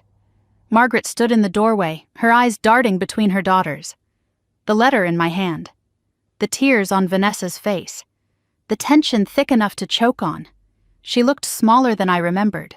Not the commanding presence who had controlled our family narrative for decades.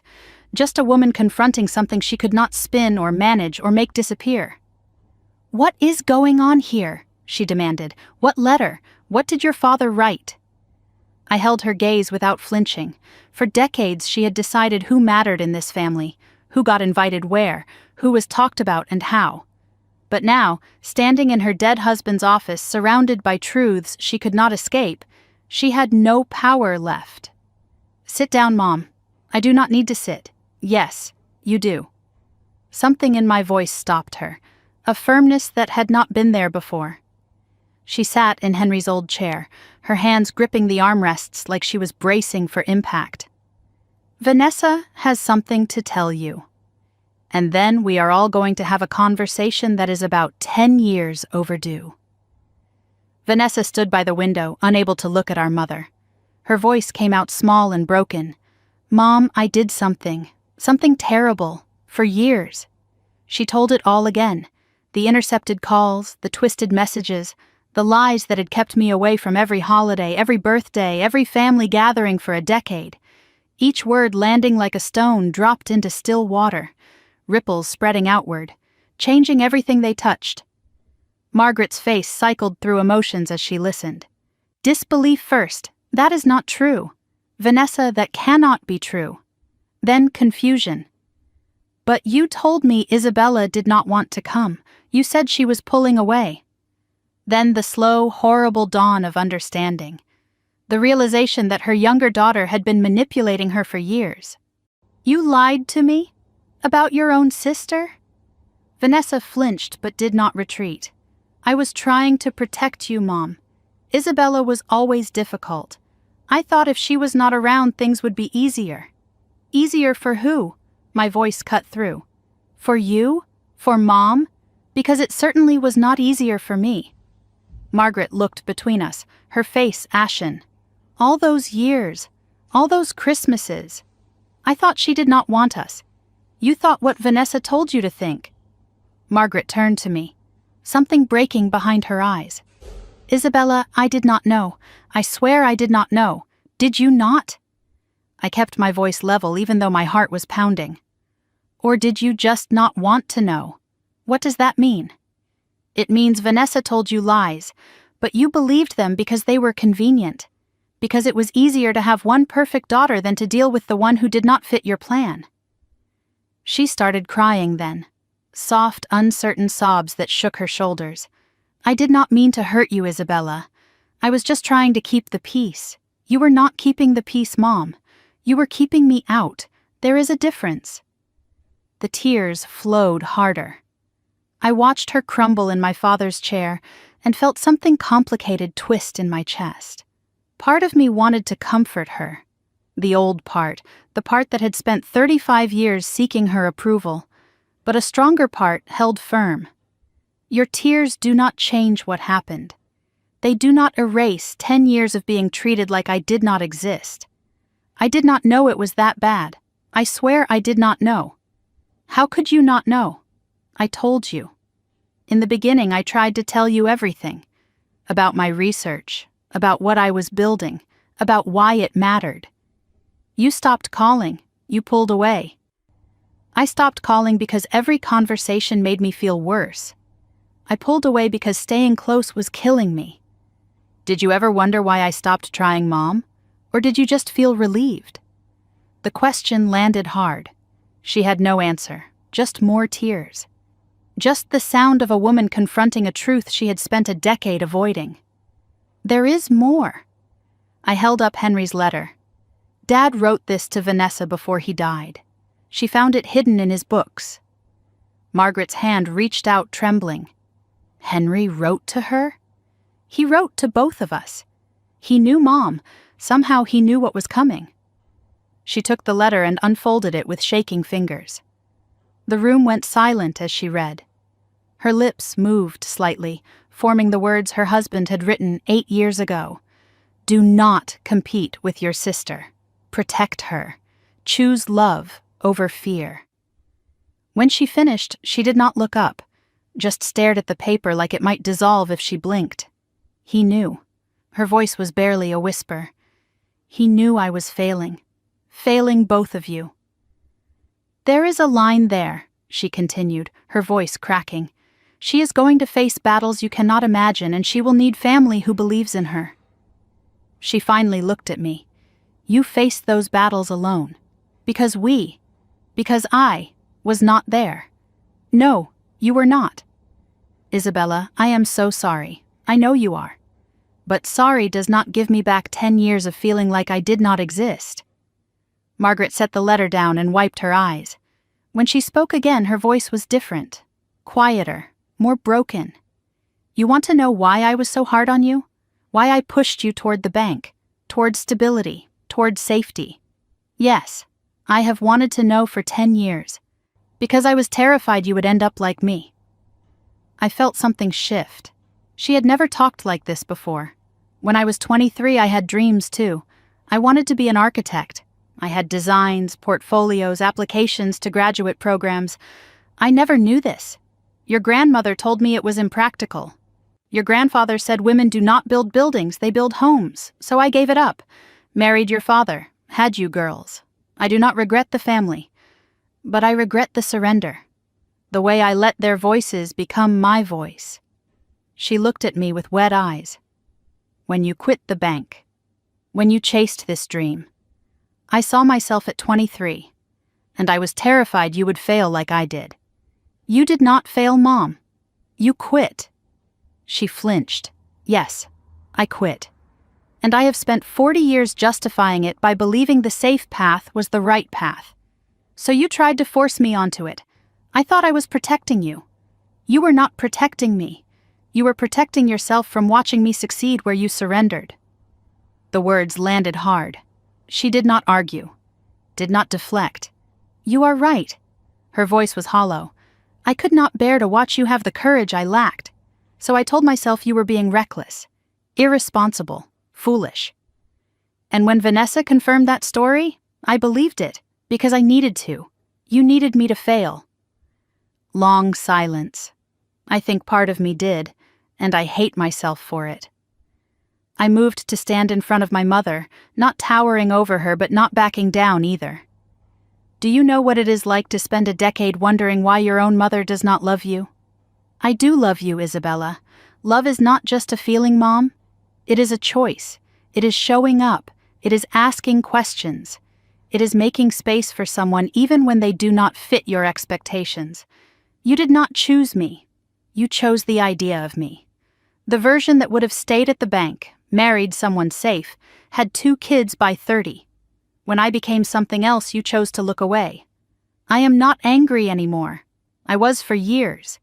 But anger takes energy, and I needed all of mine to build something that mattered. What I feel now is grief. For the relationship we could have had. For the mother I needed but did not get. And acceptance. That I cannot change what happened. I can only decide what happens next. Margaret looked up at me. What happens next? Can we fix this? I do not know. Maybe, but not today. What do you need from me? Right now? I considered the question. I need you to understand something. A small sound from the doorway made us all turn. Sophie stood there, eyes wide, holding a piece of paper. One of her drawings. She had been listening. How much had she heard? Grandma? Why are you crying? Aunt Bella? What is happening? I knelt down and opened my arms. Sophie ran to me, her drawing clutched against her chest. It is okay, sweetheart. The adults are just talking about some hard things. Are you still mad at Mommy and Grandma? I looked at Vanessa, then at Margaret, both broken open, both waiting to see what I would say. I am not mad. I am just figuring things out. Sophie held up her paper. I made this, for all of us. It was a crayon drawing, 4 figures holding hands under a rainbow. Grandma, Mommy, Aunt Bella, and me. See? We are all together, because that is how families should be. The simplicity of it, the hope, the impossible, beautiful innocence of a child who still believed in happy endings. I stood up, still holding Sophie's hand, and faced my mother. I do not need your approval anymore, Mom. I stopped needing it the day I realized I could build a life without it. But Sophie is 8 years old.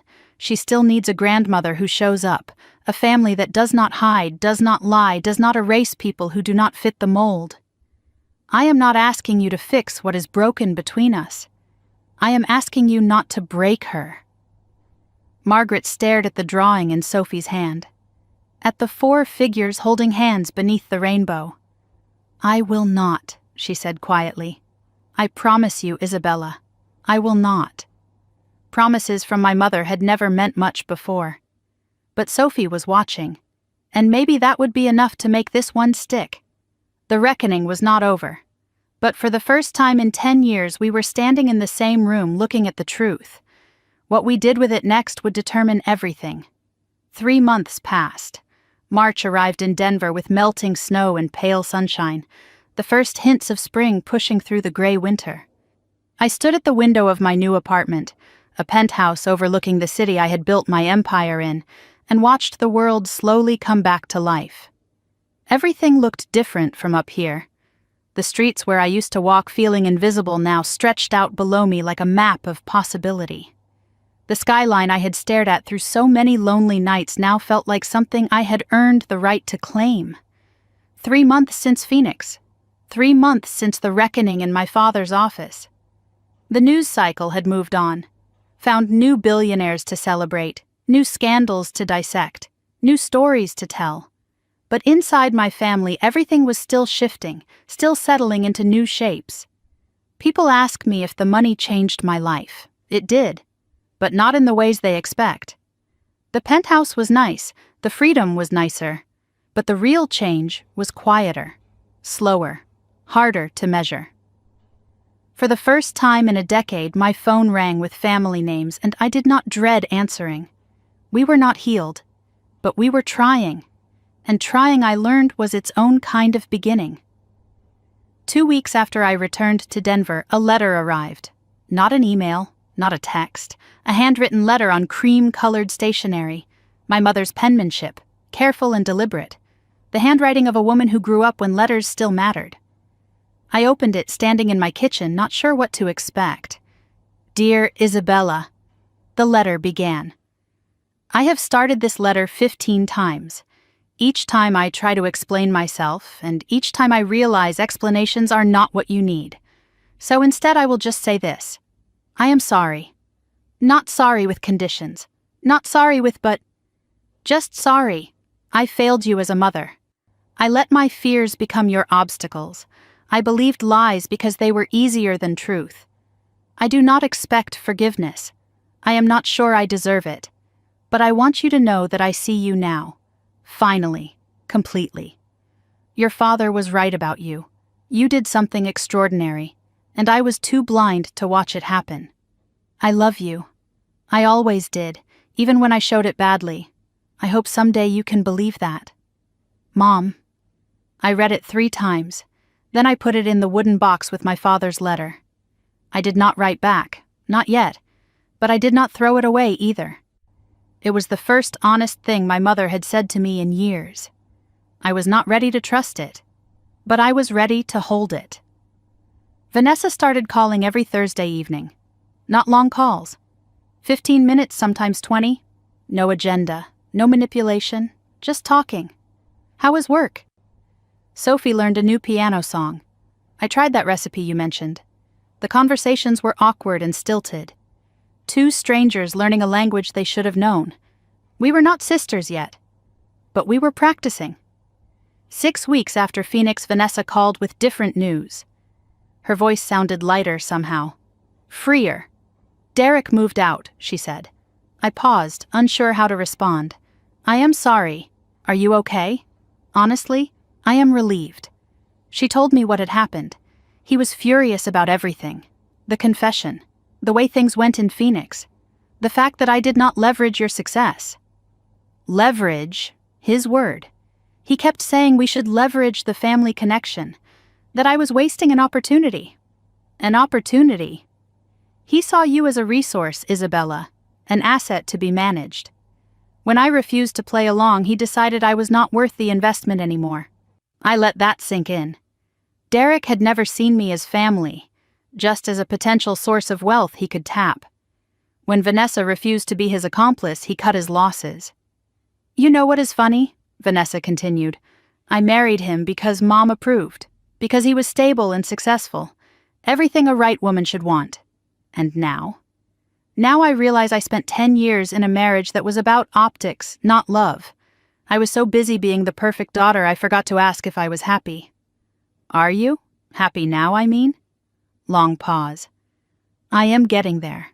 For the first time, I am making choices for myself. It is terrifying. And kind of wonderful. Isabella, can I ask you something? Sure. How did you do it? Walk away from everything safe, everything expected, and just bet on yourself? I did not have a choice. Staying would have killed me slower than failing ever could. I think I understand that now. Then you are already braver than you think, Vanessa. Silence. Then quietly, thank you. For not hating me. I never hated you. I just did not know you. Maybe now I can. Every Sunday at 4 p.m. Denver time, my phone lit up with Sophie's face. The calls became the anchor of my week, something to look forward to, a reminder that all the fighting and healing and rebuilding was worth it. Sophie showed me her piano progress, her small fingers stumbling through scales and simple songs.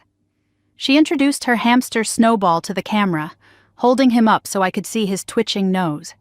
She read me passages from books she was devouring, her voice rising with excitement at every plot twist. Aunt Bella, did you know octopuses have 3 hearts? 3! Why do we not have 3 hearts? I think 1 is complicated enough, sweetheart. She mailed new artwork every week now, no longer in secret. A drawing of me at a podium, you giving a speech to smart people, the caption read. A drawing of us baking. When you come visit, we can make chocolate chip cookies. A drawing of the night sky with 2 stars circled. This one is Grandpa Henry watching us, and this one is me sending you love. In February, I held a press conference. The cameras and reporters gathered in a conference room at Nexicare's Denver headquarters. Marcus stood beside me as I stepped to the podium. Today, I am announcing the Henry Wright Scholarship Fund for women pursuing careers in STEM. My father believed in me when no one else did. He told me I would do something extraordinary. This fund exists so other women, daughters, sisters, outsiders, can hear that same message. Because sometimes one person believing in you is enough to change everything. After the announcement, Marcus handed me a folder. The board wanted you to see this. The new research wing is almost finished. Inside were architectural renderings of a building within Nexicare's campus. The sign above the entrance read, Henry Wright Innovation Lab. They named it after him. You named it after him, Isabella. This was your request. I touched the image. My father's name in bronze letters on a building dedicated to the work he believed I would do. He should have been here to see it. He is. Every time you walk through those doors, he is there. Dr. Ellen Graves called in early March. Her voice carried the same warmth it had when I was a terrified 25-year-old in her office, desperate for someone to believe in my ideas. Isabella, she said, the Stanford School of Medicine wants you to deliver the keynote at our Women in Healthcare Innovation Conference. Me? You, the woman who built a billion-dollar company from a notebook full of algorithms, the woman who is funding scholarships and naming labs after her father. Ellen. I do not do public speaking. You do now. This is your story to tell. And there are young women out there who need to hear it. 300 people filled the auditorium. Cameras lined the back wall. Press badges glinted under the lights. I stood at the podium with my heart pounding but my voice steady. I told them the truth. The years of doubt. The family who did not believe. The nights alone wondering if I was crazy for walking away from everything safe. Success is not about proving people wrong, I said. It is about proving yourself right. It is about choosing your own voice over everyone else's noise. If you are sitting out there wondering if you are good enough, smart enough, brave enough, you are, I promise you. You are. The standing ovation lasted 2 minutes. Ellen wiped tears in the front row. Afterward, a young woman approached, mid-20s, nervous, clutching a notebook like a lifeline. Ms. Wright? I am applying for your scholarship. I just wanted to say my family thinks I am wasting my time on research, that I should get a real job. Your story made me feel less alone. I took her hand. What is your name? Grace. Grace, do not let them make you small. The world needs what you are building. I believe in you, she cried. I hugged her. This was why it mattered, all of it, for moments exactly like this. Late June arrived, summer in Denver with warm evenings and long golden light. I came home from the office tired but content. The work was good. The life I had built was good. I walked down the hallway toward my apartment door and stopped. A figure sat on the bench outside my door. She looked different. Older, smaller, uncertain. No perfect outfit, no rehearsed smile. Just a woman who had flown 1,000 miles without calling ahead. My mother. Mom? What are you doing here? Margaret stood slowly, her hands clasped in front of her like a child called to the principal's office. I know I should have called. I know you need space. But I had to come. Why? Because I have spent 62 years being afraid, and I decided I do not want to die without my daughter knowing I fought for her, even once. I stared at her.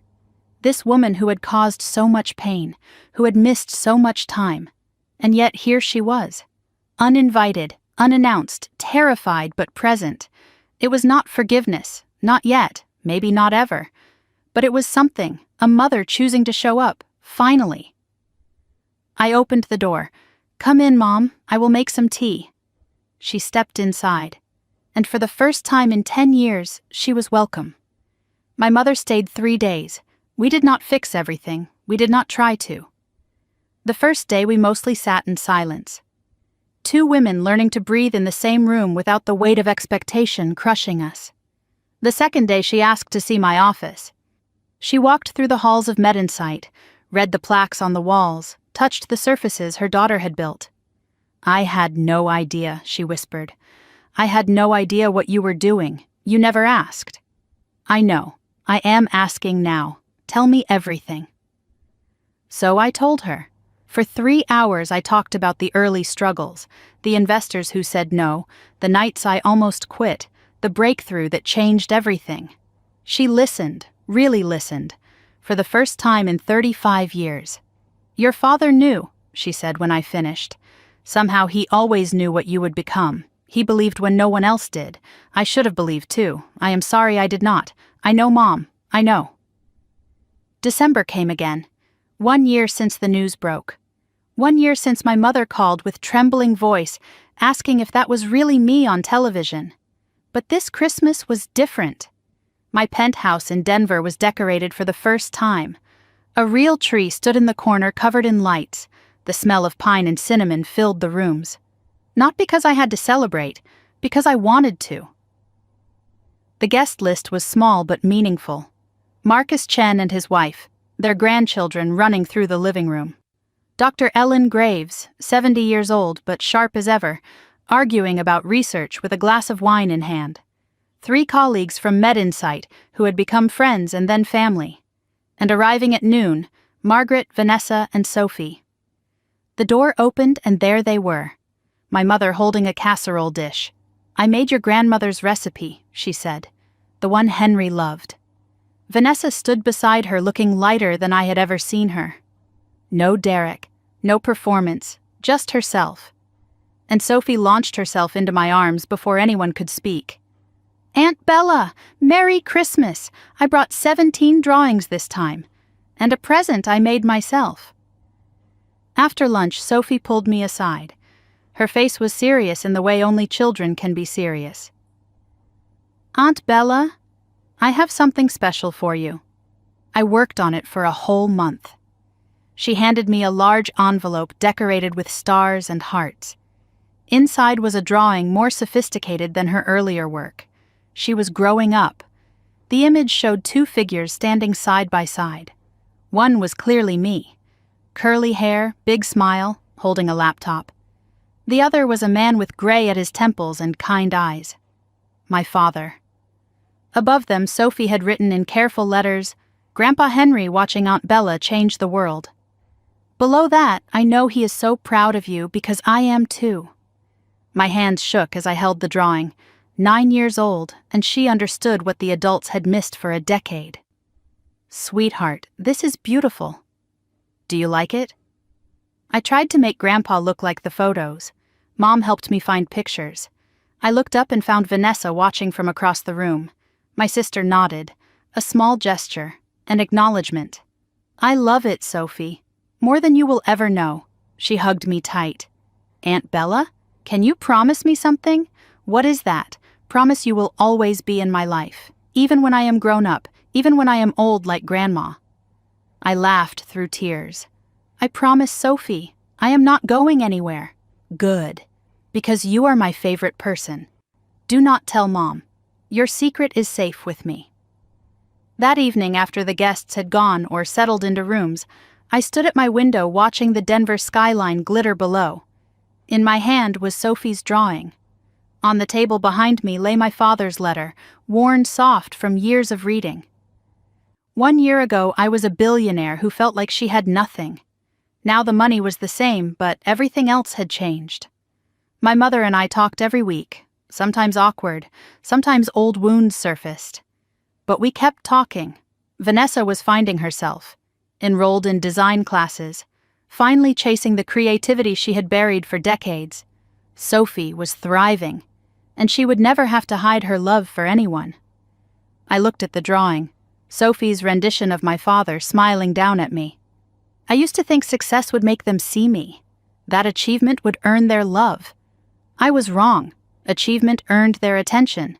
But showing up, being honest, staying in the room when it hurt, that rebuilt us. Dad, I hope you can see this. I hope you know we are trying. I touched the drawing and traced his crayon smile. I think he knows. I think he always knew we would find our way back. I spent 35 years trying to earn love from people who were not ready to give it. I built a billion-dollar company in silence, believing that someday the achievement would be loud enough to finally be heard. But here is what I learned. You cannot make people see you. You can only keep becoming yourself until the right people notice. If you are listening to this and you feel invisible, to your family, your colleagues, the world, I want you to know something. Your worth is not determined by who notices you. It is determined by who you choose to become. The people who dismiss you are not your audience. They are just noise. Keep building, keep believing, keep choosing yourself. And someday, maybe not today, maybe not tomorrow, the right people will see you. And they will wonder how they ever looked away. My father wrote me a letter before he died. He said, "You are going to do something extraordinary." He was right. But the extraordinary thing was not the company. It was not the money. It was learning that I was enough, with or without anyone's approval. That is the real success story. Everything else was just details. That is my story, the whole truth, nothing hidden. A daughter who was told she was not enough. A family who learned too late but not too late what they almost lost. A woman who built an empire in silence and found her voice when she finally stopped needing anyone else to hear it. If this story touched you, if you saw yourself in any part of it, I want to hear from you. Drop a comment and tell me, what is your silent battle? What are you building that no one sees yet? And tell me where you are watching from. I read every single comment. Your story matters to me. If you are new here, consider subscribing. Every week I share stories like this one, stories of ordinary people who refused to stay invisible. Hit that subscribe button and the notification bell so you do not miss the next one. And if you know someone who needs to hear this, a daughter who feels unseen, a mother who needs to listen, anyone fighting a quiet battle, share this story with them. Sometimes one story is all it takes to remind someone they are not alone. Thank you for staying until the end. Thank you for witnessing my journey. Now go build yours. The world is waiting to see who you become. I believe in you, even if no one else does yet. Until next time. This story is fictionalized for dramatic effect.